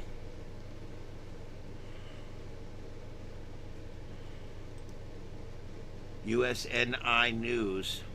From the U.S. Naval Institute, Trump unveils a new battleship class. Proposed USS Defiant will be the largest U.S. surface combat since World War II. The centerpiece of the Trump administration's revamp of the U.S. Navy is the largest surface combatant America will build since World War II. The U.S. Navy will build 2. And remember, the reason ships were really big back in World War II is because things were very big back then. Today, to build a battleship the size of the ones in World War II would have capabilities out the ass on it with today's technology. The U.S. will buy 2 new battleships as part of the Golden Fleet effort. President Donald Trump, Defense Secretary Pete Hegseth, and Navy Secretary John Phelan announced Monday at Mar-a-Lago. Trump said the Navy will start by purchasing 2 ships and eventually purchase a total of 10, with a goal of 20 to 25 in total for the class within the start of the construction, with start of construction in 2030.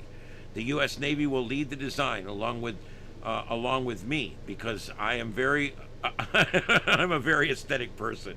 He's actually going to take part in the design of the look of this thing. I can't wait to see what they come up with. I hope I live long enough to see this thing. Oh my God. Images of the future, because it's going to be another 6 or 8 years before it actually rolls out. Maybe 4 or 5, but it's going to be a while. Images of the future USS Defiant, BBG-1, were featured alongside Trump, Hegseth, and Phelan, as well as the ship logo based on the July 13th, 2024 Evan Vucci photo taken shortly after Trump was shot in the ear during the assassination attempt. The future Trump-class battleship, the USS Defiant, will be the largest, deadliest, and most versatile. This is Star Trek, dude. The USS Defiant. If you read about it, it says right when he got that ship, he came out and he said, "This is the deadliest and most versatile ship that Starfleet has ever built." Jesus, it's just history repeating itself.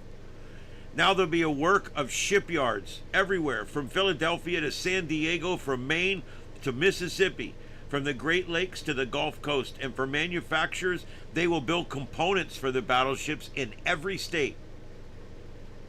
The new platform will be more than 36,000-ton warship. Oh, hey, thank you for that. I really appreciate that, Seahag. Thank you very much. Thank you, thank you, thank you. Every little bit counts, and I really appreciate it. That's more than just a little bit. Thank you very much. The steel ships will be built. They are going to work with others. They're going to work with different groups, different companies, even different countries to buy what they need to make these the best ships they can make.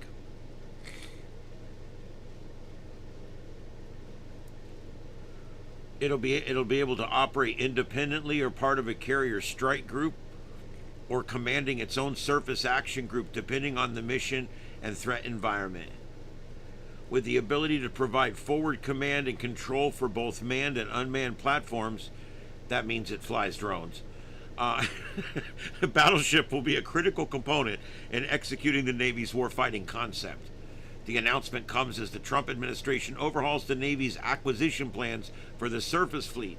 Last week, Phelan and Chief of the Naval Operations said that the service would buy a patrol frigate based on the USS Coast Guard's Legend-class national security cutter program built by HII's Ingalls Shipbuilding.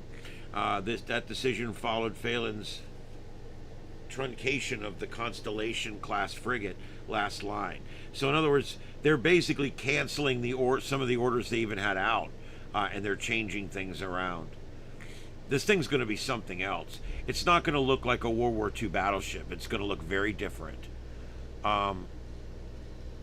Yeah, thanks again, Seahag. I really appreciate that. You have no idea. And I love what I do for you guys. So it's, but it's stuff like that that gets me buying better equipment and having less problems. All right, so there you go, guys. If you want to read more about this, this is a great in-depth article about it in U.S. Navy News. It's actually coming right out of the Navy. So this comes out of the U.S. Naval Institute, their news division there. So, all right, but yeah, there you go. So I just wanted to bring that. That's really cool. That's really cool. I like that.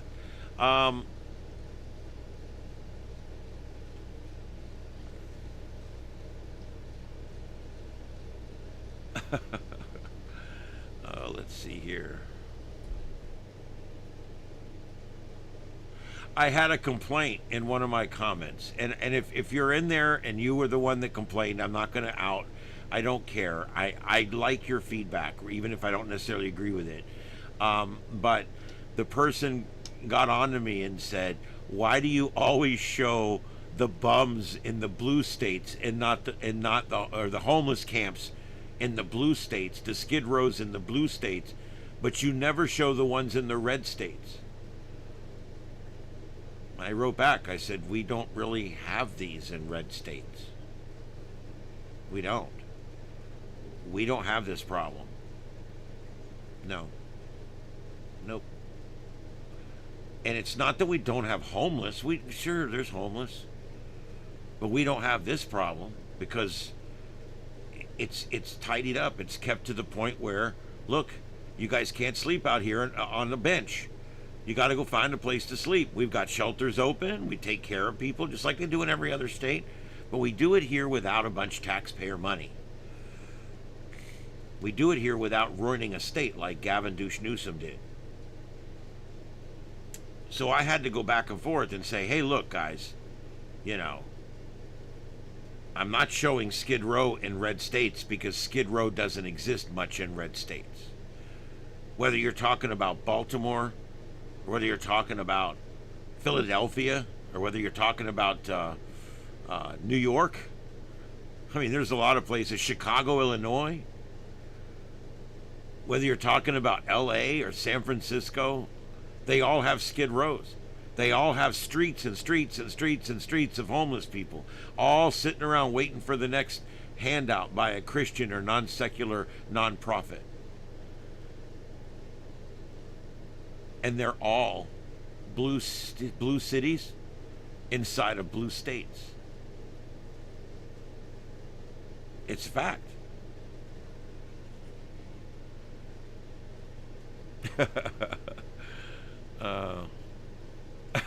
Ready the cats. No, I don't mind. I don't delete complaints. If people say you suck, I leave it. I just respond and say, okay, I'm sorry you didn't like it. Okay. I will tell you, though, when people do give me feedback, I feedback the feedback. I give it back to them. You guys can go see in my comments. I'm not nasty. I usually write in the same tone that they're writing in.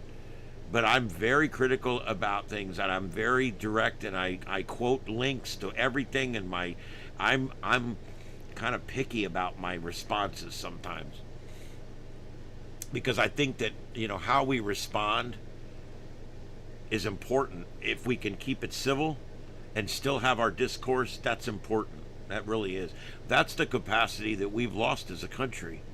We've lost the capacity for civil discord. It's just that simple. And it's more one side than the other, but it's everybody. What it is because I see the left as ruining the country. The left sees the right as ruining the country. Well, if they all think we're ruining the country and we all think they're ruining the country, I don't think there's middle ground to be found. Where would you go to find middle ground?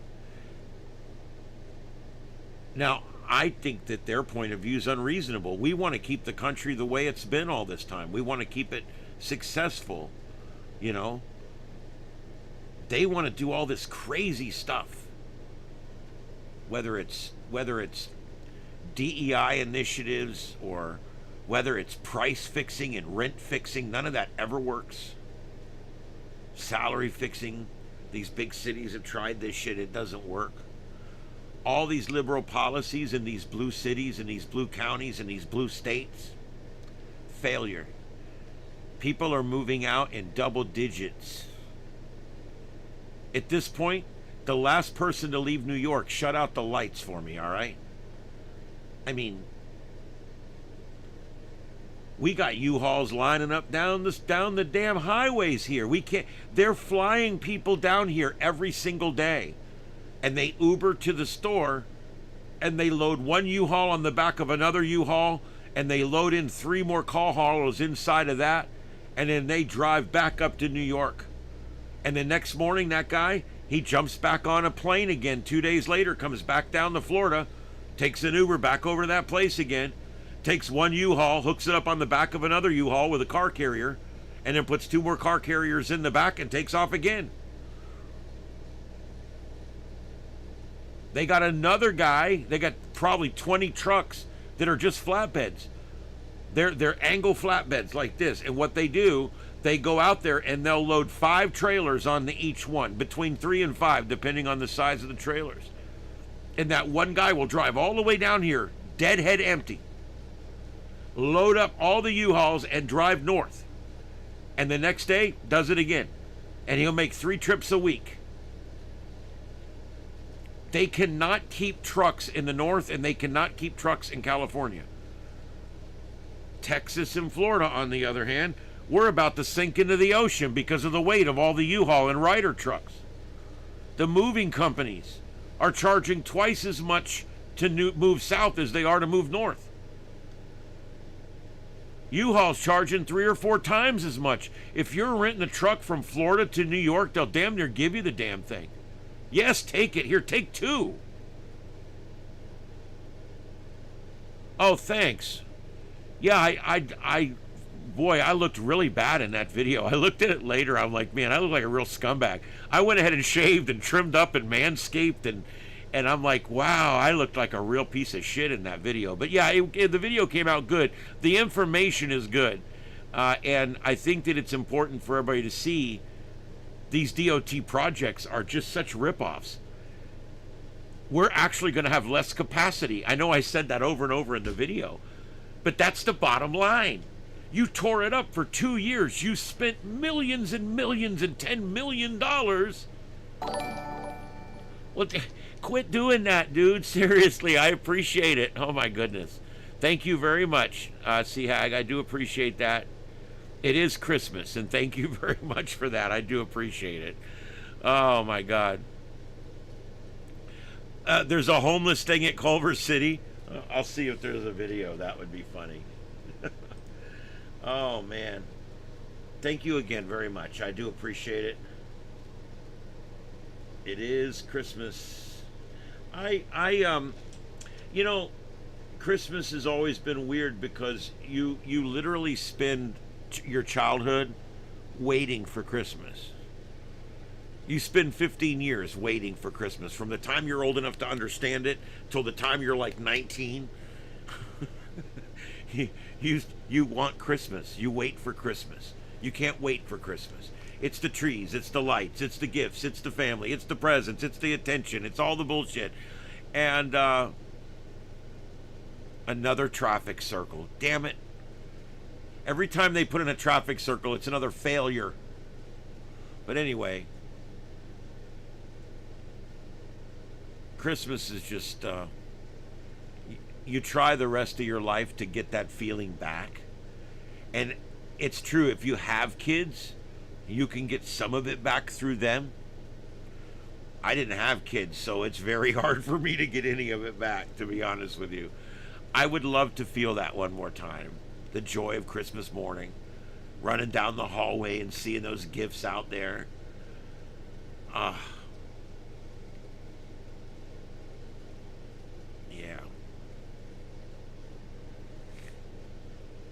Texas Mouse, yeah. Yeah, I was the one that hit Jamaica, Melissa, I think it was, named after one of my first girlfriends. Well, you are going crazy. What are you doing? She's biting me and clawing me. She's going crazy tonight. Would you stop?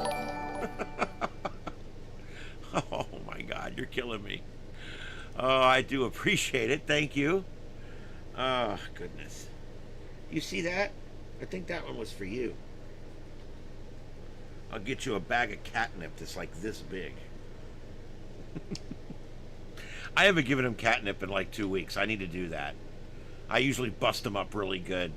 I put little piles of it around and they eat it and chew on it and sniff it and roll around like idiots. And eventually one will roll into the other and they start beating the shit out of each other. Oh, yeah. She's a good girl. Isn't she a good girl? That's right. You tell him. You tell him how good a girl you are. Oh, that's my baby.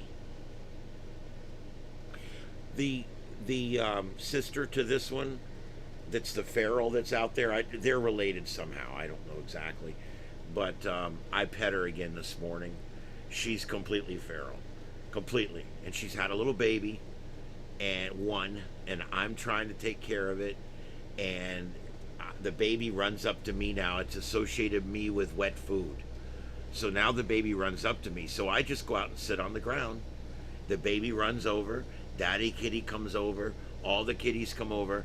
And then that mama will work her way over. And before long, she's loving on my leg and I'm petting on her. She's feral. That's how I did it with this one. You got it. You just have to work on them. You just have to work on them. And when they have a baby and they see you treating their baby good, that that's a lot of points right there. That's huge points right there. And see, she sees me all the time taking care of her babies. You ready to go back over? There you go. Um, just holding her like that a couple years ago was, I mean, it's this cat. I've been working on this cat for years to get like this because she was completely feral. I mean, running from humans the moment she heard one. And all with female cats, when you deferal them, you do it when they have little ones. I don't know what it is. When they have a little baby, they'll accept help. I don't know what it is, but that's how I won her over. I've got several others like that, and then this one out here. If I can get them when that baby's little, and I can start picking up the baby and taking care of the baby and everything, they see that. They understand that. And it does.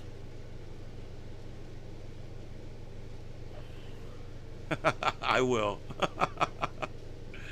Catnip supervisor. You hear that? You've got a dealer now. uh,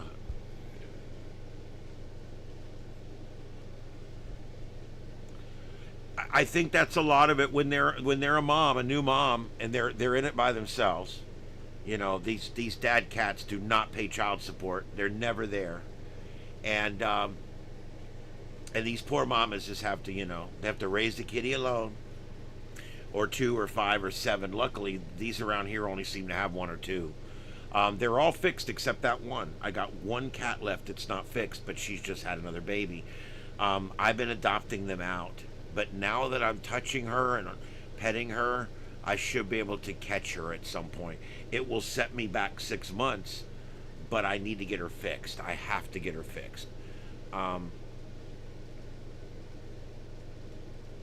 Yeah. Yeah, they'll do that. Yeah, she's got a long tail and a long tongue. She's her name Mama Bleep is because she's always bleeping. Constantly bleeping. All right. What else we got going on out there, guys? Like I said, one more time, I just want to let you know I'll be here more than likely Christmas Eve, regular show, 9 p.m. I'd love to see you guys. If you want to come and check in, we're going to do light topics. I'm not going to be doing any hard politics or anything on those nights. Christmas Eve, Christmas Day, both nights I'll be on 9 p.m. Friday night, a drive show. It'll be short, maybe an hour-long drive show. I'll be driving to Tampa. And you're beating me up with this thing. Oh, here we go with the mic. No, go ahead. Do what you got to do. No, go ahead. Don't let me stop you. Did you see her look at the mic? She was about to attack the mic. She does that every now and then because it must die. Oh, my God. There's something in the water tonight. What are you doing? What are you doing? Her tail's going 90 miles an hour, but she's happy. Dogs do that when they're happy, not cats. What's wrong? She's weird. I don't know. Yeah, that little baby's a Siamese. Let me go see if I can see it. That little baby's right outside the door like it always is.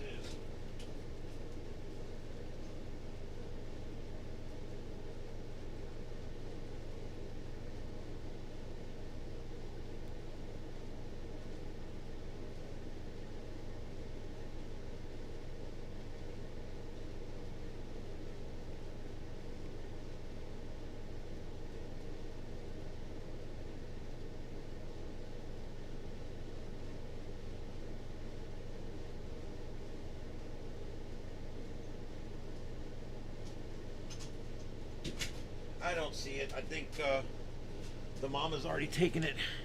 They got a spot right underneath the building here. The buildings are raised. This one has about a foot of space underneath it, and right underneath there, she's got a spot. And she's already, I'm sure, laying under there with the baby. But yeah, the little baby's kind of a Siamese. I think in this neighborhood years ago, we tried to figure it out because we've lived here a long time. I personally have lived here 14 years, and we've always had the strays. About half of them are Siamese. And what we figured out over time was people down on this other road over here were actually raising Siamese for money. They were breeding them, which sucks because there's way too many cats already, and we need to not be breeding them. But I think there was a Siamese cat breeding thing going on, a small operation, and I think they got popped or something because there's Siamese all through this whole neighborhood. I ended up right now, I got Chew Balls. We call him Chewy or Chew Balls because when he showed up here, he was half dead. He had been chewed up by dogs. He had been mauled by a pack of dogs. And we cleaned him all up and washed him, took him in, fed him, and he lives here now. He's not our cat, but he moved in here. And that we call him Chewy or Chew Balls. And then he's a Siamese with white feet. And then the other Siamese is Blue. Blue, he has some dental problems, so I have to feed him wet food twice a day. They can be temperamental. He's weird. He hisses at me to get my attention, but I understand. He's just weird. But yeah, and then there's Alabaster, which was named by somebody on the internet about 2 years ago, and he's a stray that comes by every couple of days. And he's a Siamese. So, and then we've got the little babies a Siamese. So, yeah, there's quite a few of them around here. And then the rest of them are all these like cookie color or black cats that look like her. That's the other kind of cat we have here.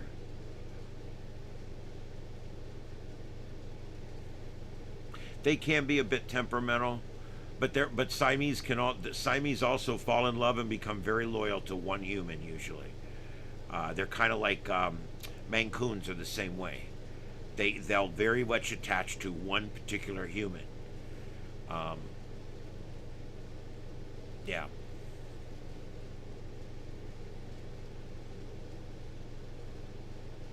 Yeah, Siamese can also be quite vocal, which I like. I love vocal cats. What? Adam the Woo passed away? I like that guy. What happened?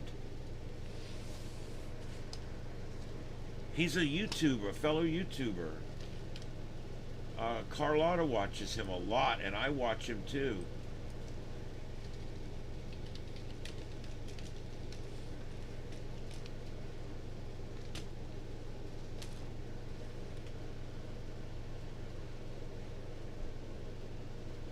Wow.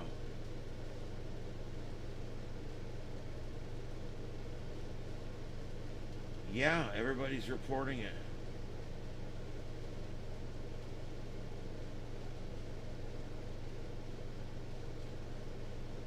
Oh, what the fuck? What happened?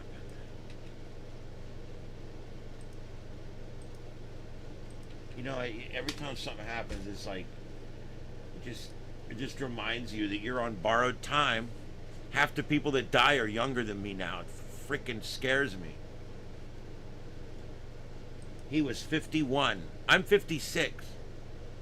Popular YouTuber Adam the Woo passes away at 51 years old. Son of a bitch.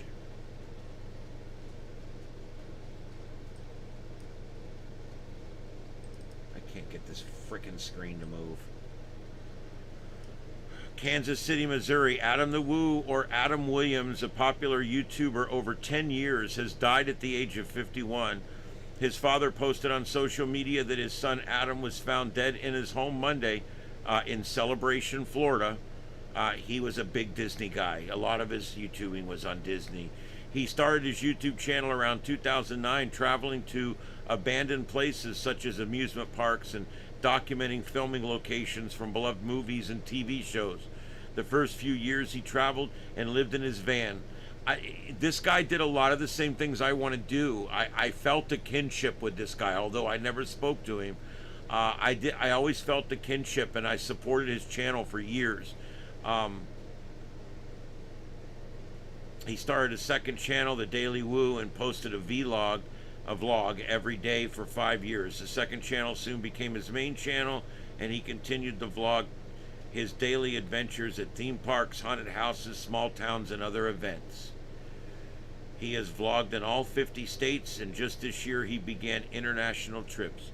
Adam the Woo was a big Walt Disney and was a big fan of Walt Disney, and has multiple videos at Disneyland, Disney World, as well as Disney history in Kansas City, Missouri, including Laugh Graham, Union Station, and the TWA Moonlighter. One of his close friends, the fellow YouTuber Justin Scared, posted on Facebook stating, "This breaks my heart. I want to say nothing right now. I don't have the right photo or the right words."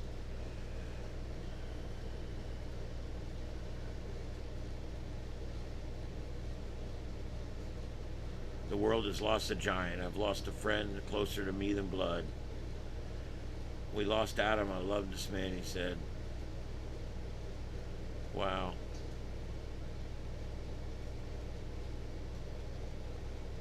Damn. It doesn't say what happened. What is this? Nope, that's not what I thought it was.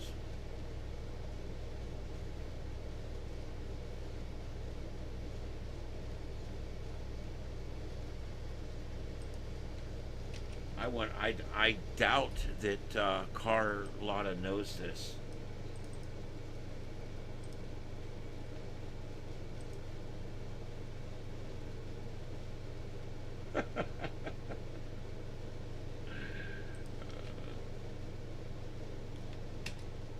I just sent her the link. And she sent me a picture that I have to share with you guys. Jesus Christ. Okay, give me a second here. Oh my God.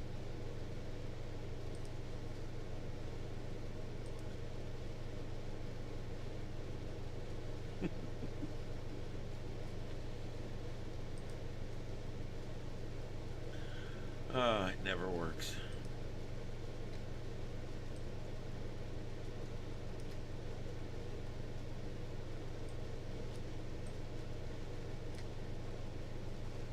All right, guys, here you go. This is from Carlotta Alata.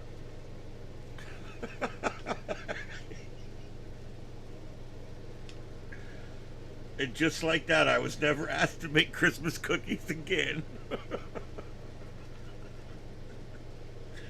Oh, that's pretty funny. That's pretty funny. All right, well, that helped because I just found out Adam the Woo died. So I guess that's pretty cool.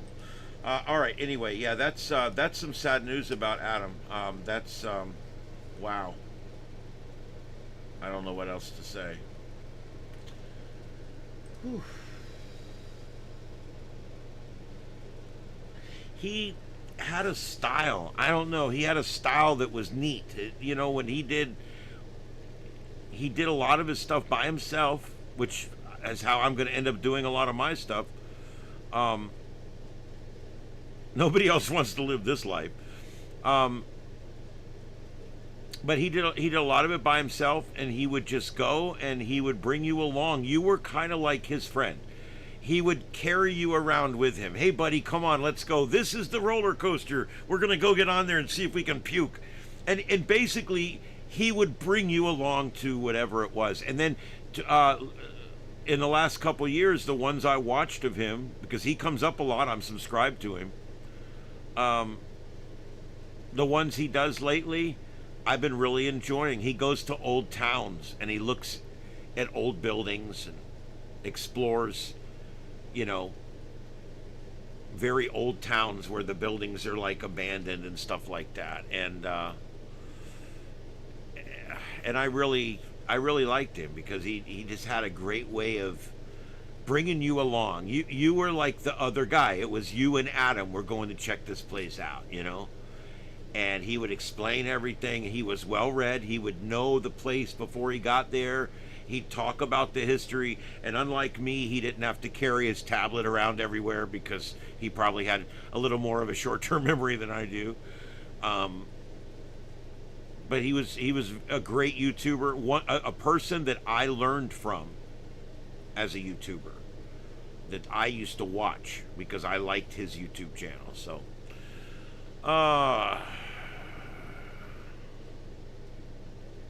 yeah, he explored a lot of neat places.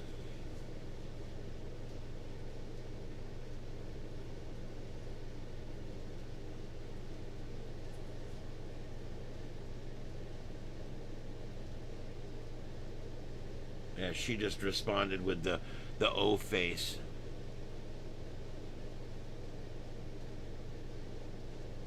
That just sucks. I don't know. Why's it got to be this way? Why do my cats have to die? Why do we have to die? Why does our parents have to die? Why? I just, God bless. You know, that's why I believe in reincarnation. This is all a test. It's all a test. We do it over and over and over until we get it right. It's got to be. What other explanation could there be? I like exploring places, but I have an issue with dealing with cops, so I'm very careful. I don't go in anywhere where I can get charged with a crime. I'm just pretty careful. I do a lot of putting my tripod up over the fence and shit like that. I like to stay on the sidewalk. You know why? I like to stay on the public sidewalk because then you can't ID me. I'm doing something that's 100% legal. I parked in a legal parking space. I can do whatever I want. I feel empowered. When I do everything exactly by the law, I feel empowered. Like, you'll watch when you see me walking around Blairsville and places, I actually go to the crosswalk and I use the crosswalks. Because you got to be careful. They'll use that as an excuse to come over and harass you or whatever. So I'm just very careful to just do things like that. I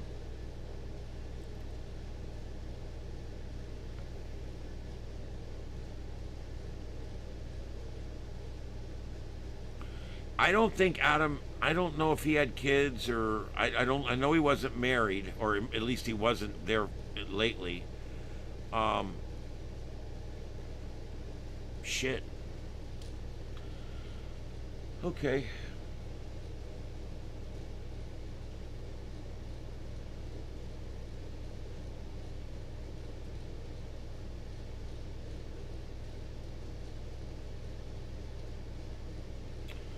All right. Well, I guess I'm going to let you guys go.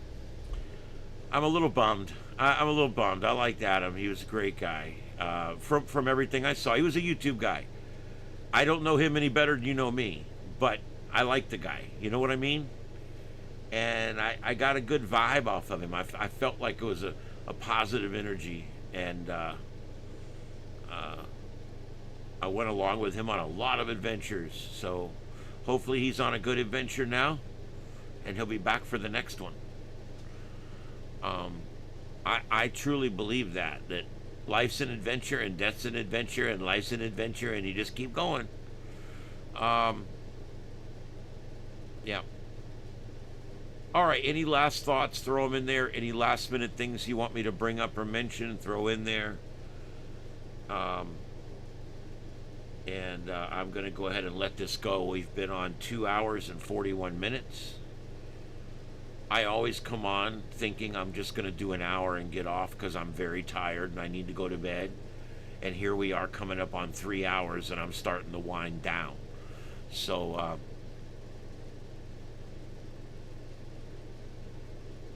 yeah, that sucks.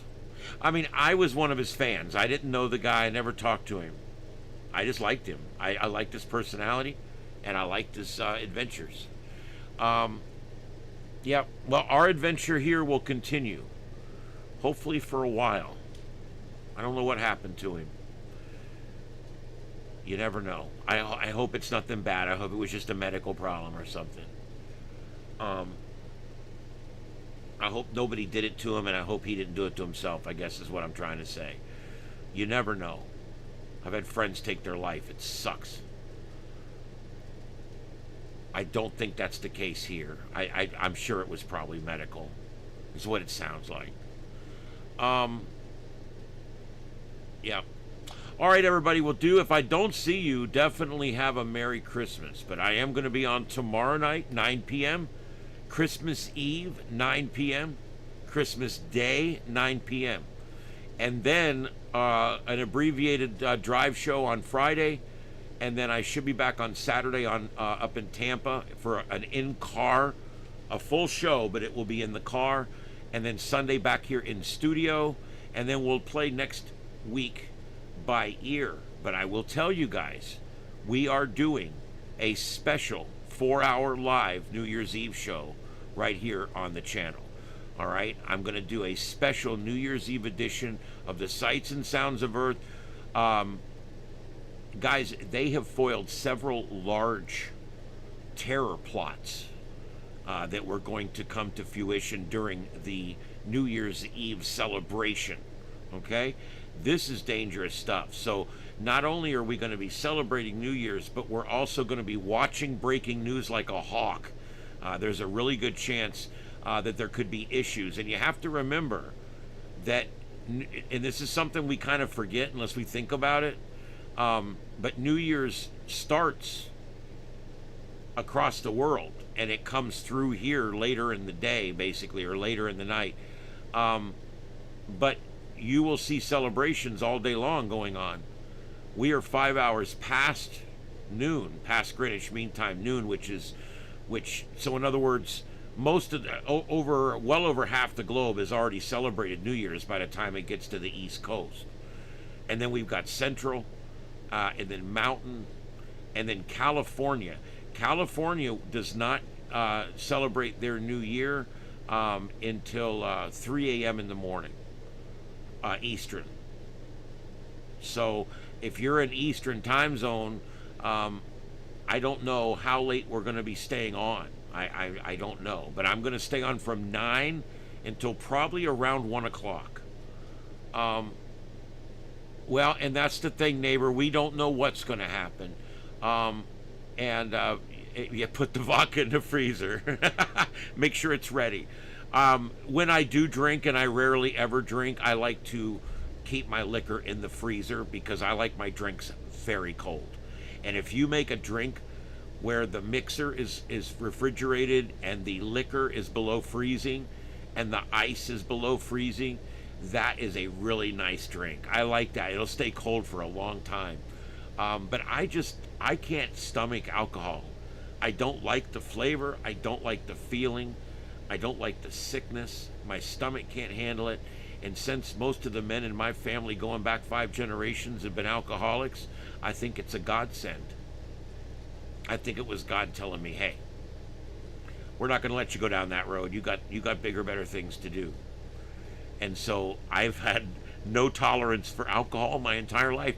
Even when I was a kid, I didn't sneak alcohol and go drinking. The few times I drank with my friends, we didn't really like it. It was like, you know. Anyway. Yep, something could happen. I don't know. You know, we've geared up for these before. I can remember at Y2K, we were set up a whole command center at the fire station. We had extra guys called in. We had TVs on, monitoring all the different channels. We thought it was going to be the end of the world. Turned out to be nothing. Because why? Because we were prepared. We fixed all the computers long before it happened. And so nothing ever happened. This is a little different. The dynamic this year is very different between this being the first full year of Trump's presidency and all of the radical nature of the people that are, you know, with the Trump derangement syndrome and all that. But I'm worried that we do have a volatile situation this year. So that being said, I'm going to be live New Year's Eve. If it's choppy, if anything's going on at all, I'm going to try to stay live. That particular day, I'm off work. We don't work on that day. It's a day off. Or wait a minute, New Year's Eve. I'm not sure. We might have a show New Year's Eve. Regardless, I'm going to try to take a nap before I go to work or before the show, one or the other, because I'm planning on staying up late. I want to stay on for a while. I'd like to stay up till the East Coast goes at 3 a.m., but that's a long broadcast.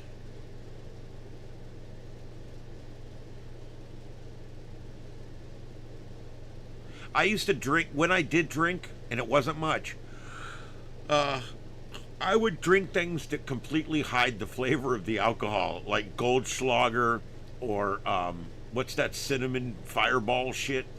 Or there was a peppermint one I used to, Rumpelmints, I think it was. These were all like the kiddie drinks I used to drink because I couldn't stand the flavor of alcohol. Oh, God, whatever. It is what it is. All right, guys, I'm going to let you go.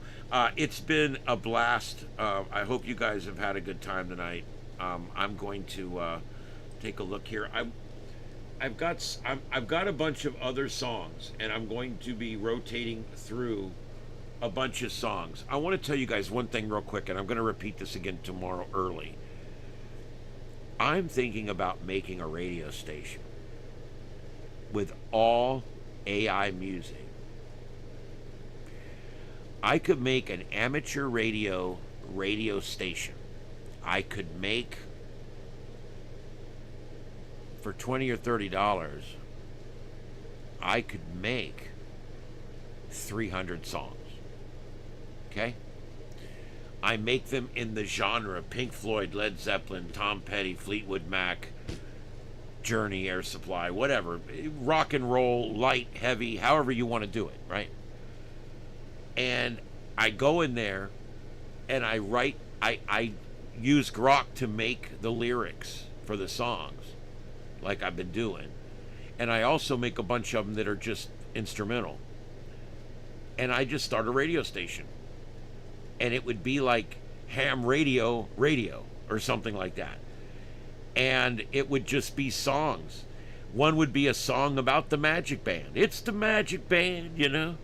Yeah, it's only one time a year.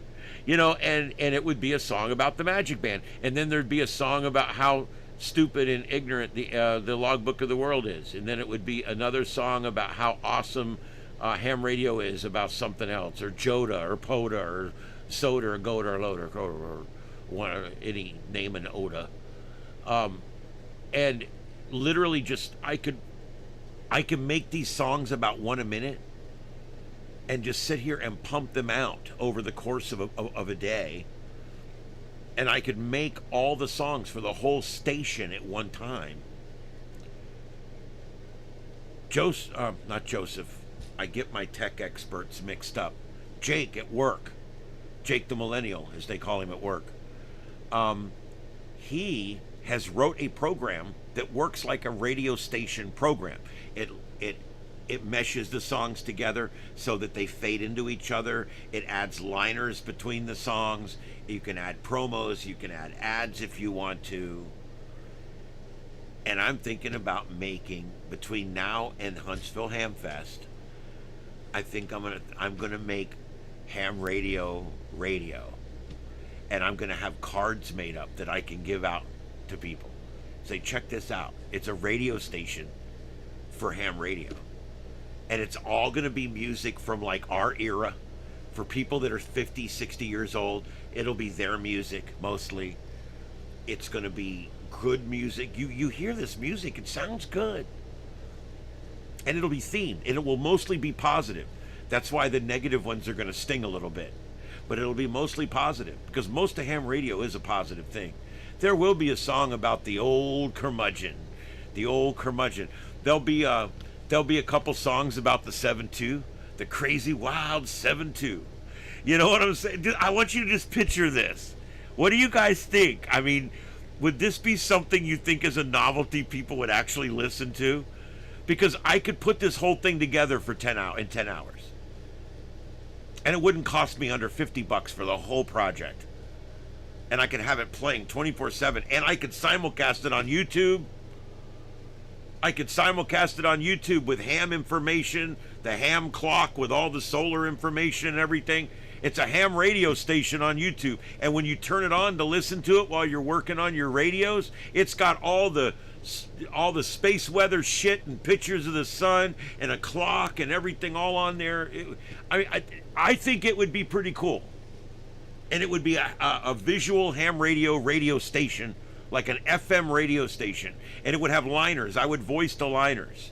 Like, this is ham radio, you know, something crazy. And there would be quick liners, no commercials except commercials for our stuff. Like once an hour there would be a 25-second spot, 30-second spot. Don't miss the sights and sounds of Earth on YouTube on Starship Adventures every night at 9 o'clock. You know, something like that. Just real quick hits and back to the music. No real ads in it at all. And just let it play, let it play, let it play. And there would be mostly positive songs. There'd be some instrumental songs. And there would also be songs with messages that I would like to convey. This is a freaking win-win-win. I've got to do this. It's up my ass right now, so I got to do it. I am crazy. I don't give a shit. You know what? Crazy's fun. Crazy's fun. And crazy's something that ham radio ain't used to. I think it will work, Gator. I really do. And I can even get you guys to help me with it. You guys can even make music and submit it, and I'll put it on the channel. You could send me your own music. Make it on a ham radio topic. You know? Or even a few instrumentals. If you have them that are really good, send them to me. As long as they're copyright free. And I'm going to put them on this YouTube radio station. You're damn right. And I'm also going to run it on an audio station too. I'll run it on, you can do it, I think, on Spotify and some of these now. They actually have live radio stations. Also, tune in. Once I get it down to where it's running really good and it's staying up and everything, because what I'm going to do is run the radio station on one computer and then run the broadcast on a separate computer, probably the Linux machine. That way, the radio station and the tune in and the radio, it's going to have its own app and everything eventually, because Jake builds apps. That's easy. The whole thing will work right there off of the one computer, so it can stay up for weeks at a time.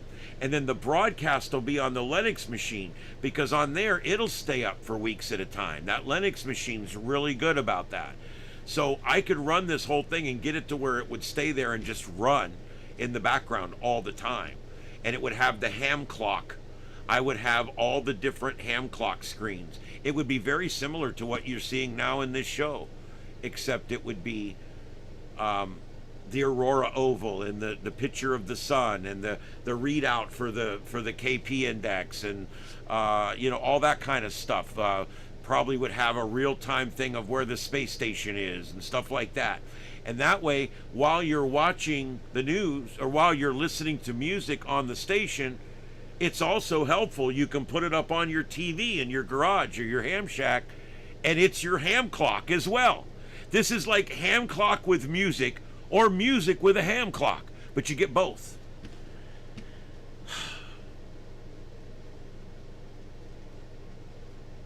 The music videos will come, but we're not quite there yet.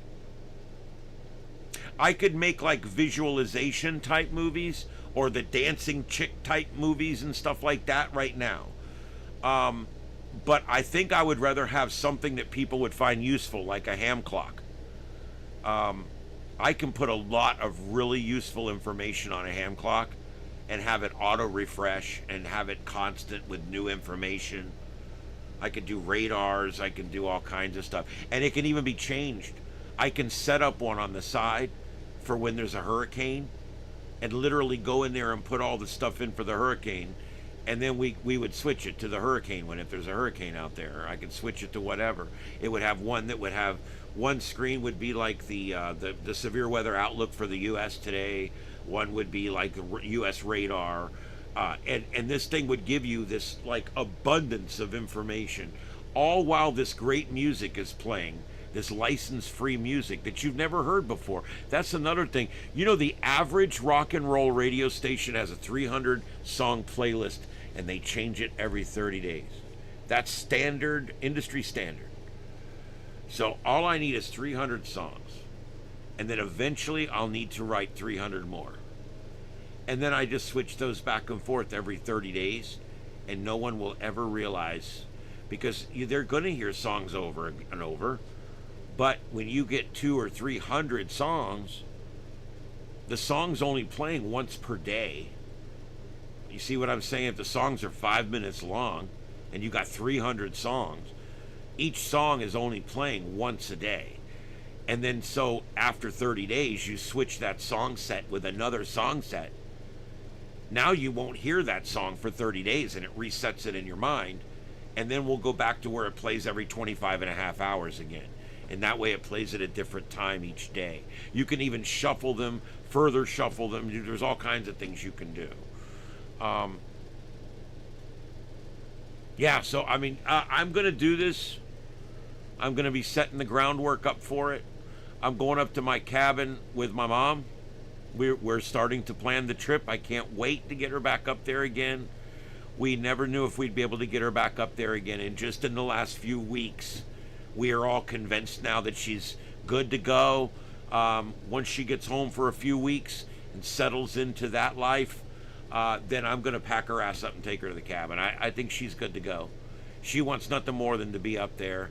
And so while I'm up there, this could be one of the... I normally do projects up there because I get up at 5:30 in the morning because I can't lay in the bed no more. She sleeps until 10 o'clock. I have plenty of time every day to work on stuff. And so I'm going to be working on... And I think I'm going to work on this because by the time we go to Hamcation, I want to have this radio station up and running. I want to have it so I can hand out that with my business card.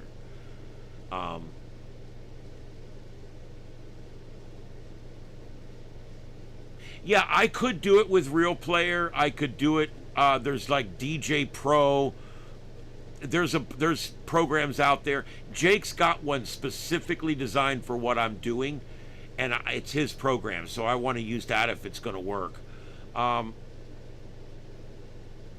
yeah, there's all kinds of free stuff. The big thing you want to be able to do is just play a list of songs. That's it.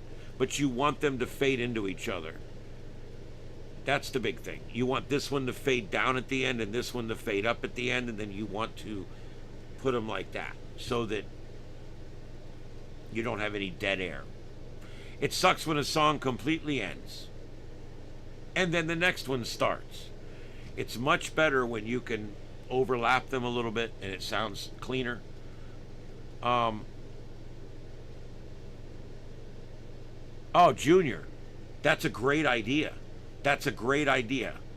I don't know how to manifest that, but we'll figure it out. But that's a great idea. I'm also in the future, in a few months, I would like to see if some of you guys would like to become more involved in the channel. I'm thinking about doing like a monthly Zoom meeting where we all get together on a Zoom meeting and we talk about what we can do to make the channel better, make the shows better, talk about different roles we can take, different things we can do. With technology, we can all work together. And I would like for people, if they want to become more involved. It wouldn't be a every day I have to do it type thing. That happens when you step on the keyboard. I think we're still connected. I'm going to blame you if we're off the air, just so you know. It's your fault. Don't look at me like that. Okay, all right, I guess. Come on, kitty.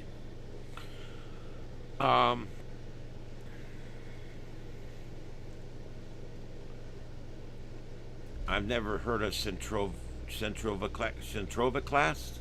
Cast? I don't know. I haven't heard of that one, but I will check it out. I'm going to put it in my show notes. This is the future of radio. You're right, Gator. This is the future because copyrights have screwed it. Let me tell you what. I have mixed emotions because I agree with copyrights. I agree that if an artist goes out and writes a song and pays for a band and pays for a recording studio and pays for an album cover and pays for distribution and pays for an owner and pays for a manager and pays for an operating person and pays for media, I get it. They have to copyright their work and all that. But that dynamic is completely changing now. It's completely changing. It's no longer the days of, hey, it's all copyrighted and you're not allowed to own your own music unless you buy it on these little CDs and all this. We're in the day now where you just make your own music. You make the music you want, and then you make your own playlist. You make your own radio station. Maybe it's your own little private station that just plays in your shack 24 hours a day, and you just walk in and turn it up. But whatever it is, that's the future of radio. I'm telling you guys something. The entire music business is about to collapse. The days are over. And right behind it is going to be TV and movies. In 5 years, Hollywood will not look anything like it looks today. Because by 5 years, they'll be making feature-length films without a single actor, without a single voice person, a single grip, a single lighting person, a single audio guy, a single set, a single food service. I want you to think about this. And now what's going to happen is like Trey Rado with his music. He's published music. Music that he wrote and sung 25 years ago in his parents' garage. But he doesn't sing well. And he doesn't play the guitar that well. And so those songs sat on a tape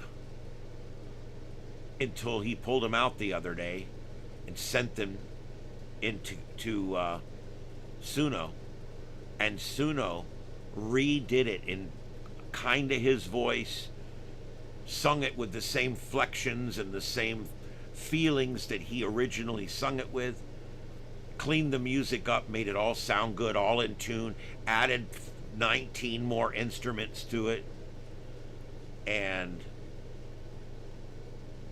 his creativity was realized. It wasn't squelched. It was realized. That's where people say AI is going to make everybody stupid. AI is going to take away all the creative ability of the human race.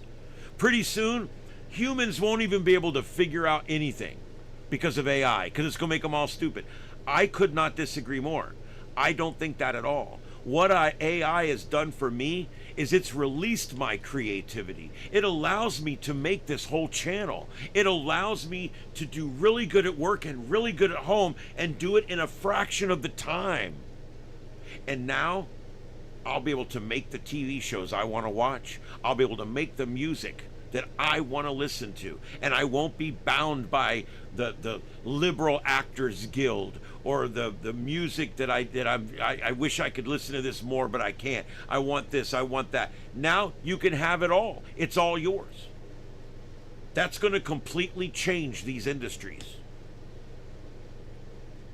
But does that mean we're losing our creativity? No. Steven Spielberg can still create movies without any of the things he needed before. But it's still a Steven Spielberg movie. He can make a movie now that's beyond the wildest dreams. In a few years, he'll be able to sit in a room and tell the computer what he wants. And he'll be able to sit there, and it'll take a year. And every day he'll tweak it, tweak it. Nope, take this, do that, send this, put this there, put that there, change the color of this. And when he's done, he will have a feature-length film that you may still go pay to watch. Or you'll pay Netflix to watch it on Netflix or wherever. But the bottom line is it didn't squelch his creativity. It opened it up. It allowed Steven Spielberg, it'll allow him in a few years to make a movie that's even crazier and wilder than anything he's ever made. He could literally make whatever's in his brain. So is it squelching creativity? No. It may take jobs away from people that act or people that provide the food at the set or whatever. Sure. It's going to change the dynamic of of the way Hollywood and Georgia and a lot of other places that make all these movies, it's going to change everything for these places. It's going to be very different. Hollywood may not, it may be literally a hollow shell of itself in 5 years. Who's going to stand up to get the award? You see what I mean? But if you go and create a really good movie with AI, you're now eligible for the award. You were never eligible for awards before, but now you have the tools to take your creativity and make something national with it, make something huge with it, make something great with it. So did it stifle your creativity? No. It took it off the chain. It allowed you to do more with less time. It allowed you to create more in-depth whatever you're creating than you would have been able to before. And it allows you to display or show your creativity in a beautiful format, beautiful form. What's that all about? You want to go outside?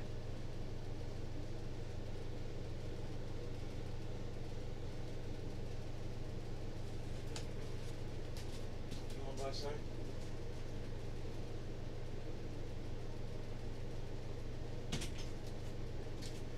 She's like, no, it's late. I'm just going to shit in the box. Anyway.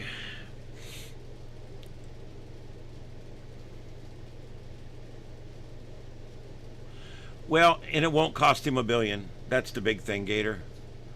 Yeah. And AI for sure can speed up a lot of repetitive things. The thing about AI, I mean, robots and computers sped up repetitive things. The things with AI is it speeds up creative things. It speeds up dynamic things, not just repetitive things. And that's the difference. A robot and a computer does math great. It can build cars, it can turn bolts, but it can't do what AI does. What AI does is it can become an extension of your own brain, and it can take the ideas you have and realize them, display them, show them, save them, create them for all eternity. I think it's an amazing thing. What I can't wait for is the day that all of my Star Trek books up there, I got some great paperback books. I've got some hardcovers, got really nice books that were written all through the 80s and 90s. Great Star Trek books. But they never became an episode because it's a book. And that script was never written, so I've never seen the episode, but I read most of the books.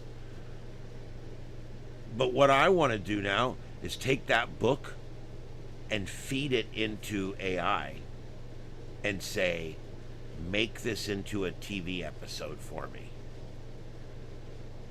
And then I can watch it. I'm not talking about selling it. It's not my work.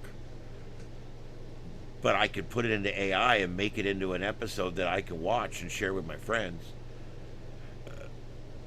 Maybe even make and publish. I don't know. I mean, I feel a little weird about that because another author wrote the core material, so I would feel a little inky about that. But if I could just take those books and download the audiobook or download the book and then take that and feed it right into AI and say, make this episode, and use all of the available information from the internet that you know about Star Trek.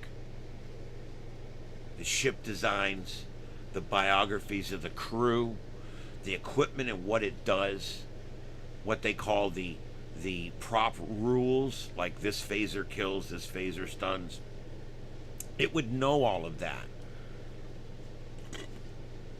And then when it sees the book come in, it just plugs everything in. It's amazing. They got book writers now, by the way. You ever wanted to write a book? You can do it right now in a week. I'll tell you why. Let's say you want to write a Nancy Drew mystery, okay, or something like that, or whatever, a hardback, a paperback on politics, or whatever you want to do. They got programs now. AI, you pay them $50, $100, and it writes an entire book for you. And you go in, like, let's say you're writing fiction. You would go in and you would establish all of your characters. You would establish all of your locations. You would establish all of your props. You would establish all of that verbally ahead of time. You would basically tell the computer the story of each person. You would tell the computer, this piece of equipment does this stone does that. And then when you get done with all that, you talk about the locations. This location is a mountain villa, and it's da-da-da-da-da, and it has no electricity, whatever.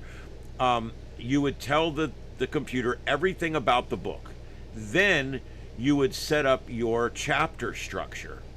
And you would work with the program and say, look, in the first chapter, we're going to meet all the characters. It's going to open up on the Risa colony, whatever, and that's where we're going to start the story. And that's the first chapter. What happens in the first chapter? This guy meets this guy finds out about this happens, this. And you basically talk it out, each chapter, what's going to be in each chapter. Then you tell it, compile, and it makes the book. It writes the book. You tell it what style you want it written in, and you can have it rewrite over and over again in different styles until you find a way that your information works well with a certain writing style. And then you write the book comes out, you can let people proof it. If people say, look, I wouldn't call that guy Craig, I'd call him John. How easy is it? You tell the computer, Craig, change his name to John. And now, next time it generates the book, it's John. And the same thing with characters, with places, with props, with everything. It's all that fixable. And then you write your own book. And then in a couple of years, you'll be able to make that into a TV show. Just like that. So again, does this stifle your creativity? Or does it take something that would have taken you a year that you never would have done and bring it down to 7 days? Now it's something you might just do. So again, AI didn't stifle shit. It opened it up.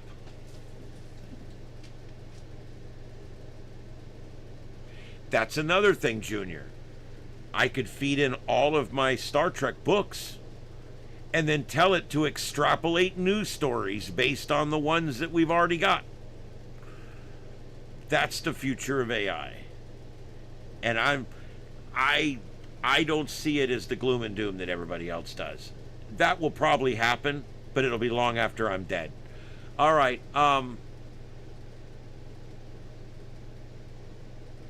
Yes, you could create.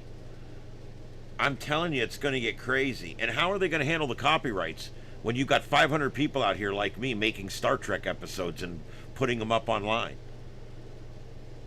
Think about it. It's going to get a little crazy because we're allowed to make fan productions. This is going to get weird. Yeah, this is going to get really weird. All right, guys. I hope you guys enjoyed it. This is the Sights and Sounds of Earth, and we are broadcasting tonight live from Starship Studios in Southwest Florida. And, I gotta sneeze. I started at 9 o'clock, and it's tomorrow now. Ugh, Christ. All right, so there we go. That's 3 hours and 16 minutes of broadcasting tonight, minus a couple of glitches. But I hope you guys enjoyed it, and I hope that you guys come back tomorrow for another Sights and Sound show. But anyway, I do have different music. I'm going to be picking different music each night, so you're not hearing the same exact thing every night, I hope. But anyway. All right, there we go.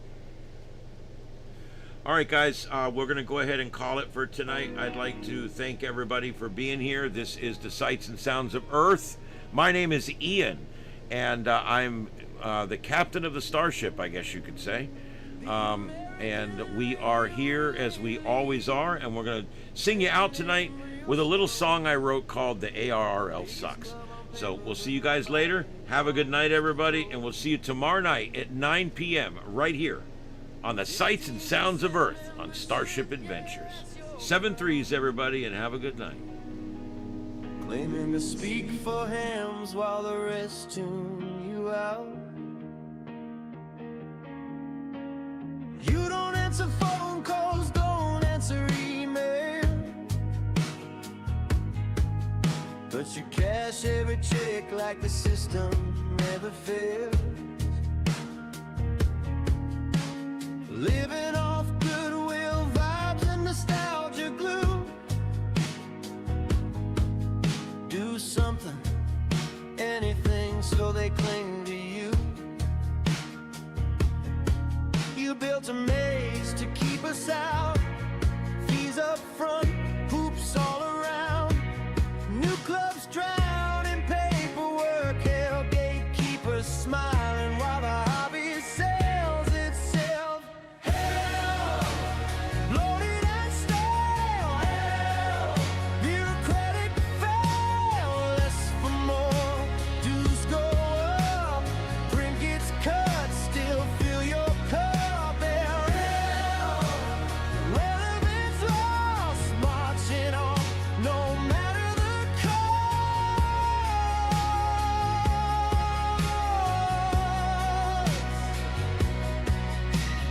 $50 turns into 59. Magazine's gone, but hey, CEO's fine.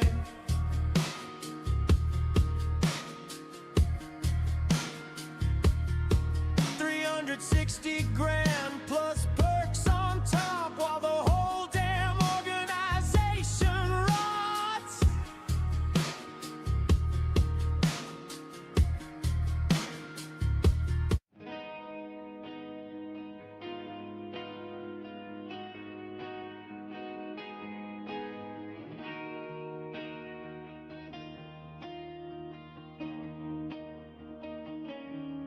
The American radio relay lead, say the name real slow. Biggest club on paper, but nobody wants to go. 15% membership, yeah, that's your crown. Claiming to speak for hams while the rest tune you out. You don't answer phone calls, don't answer email, but you cash every check like the system never fails. Living off goodwill vibes and nostalgia glue. Do something, anything, so they cling to you.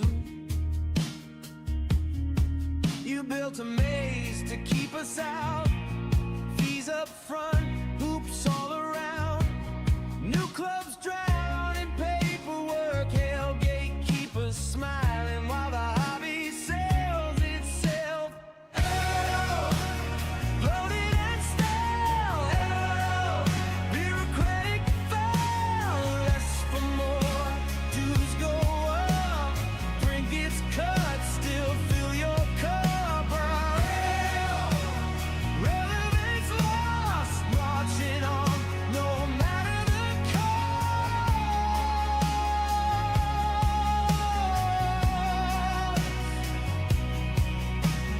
$50 turns into 59. Magazine's gone, but hey, CEO's fine.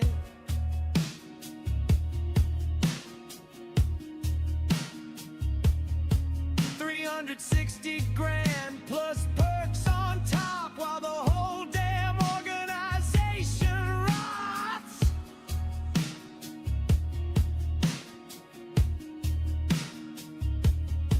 %50 to salaries, benefits too.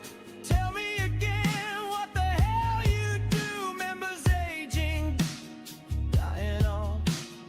New blood laughs, walks it off. You cling to systems stuck in time, like it's 1989. National traffic system gathering dust, logbook of the world nobody trusts. Oh, stuck in the past. Oh, fading fast, less for more. Dues go up, renovation.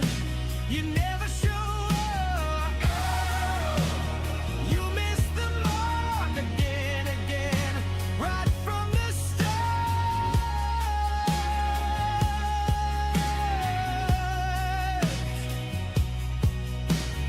YouTube now, streaming notes, social media, you wouldn't cope. The digital world passed you by while you polished plaques and wondered why the hobby moved. You stayed behind, still shocked no one's standing in line.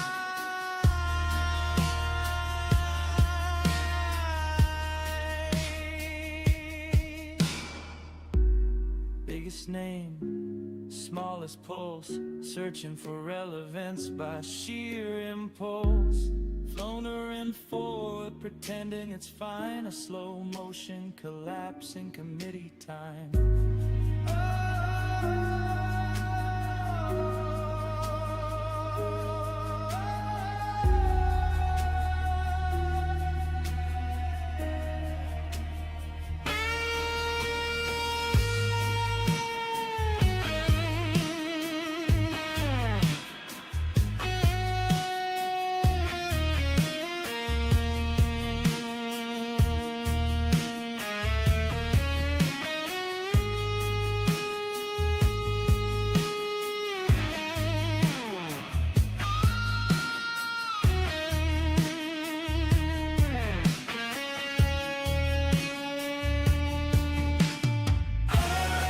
American radio relay lead, too big to fail, you're too weak to lead. Less for more, year by year, louder excuses, fewer hands here. Hear the noise, that's the sound of hands finding their voice.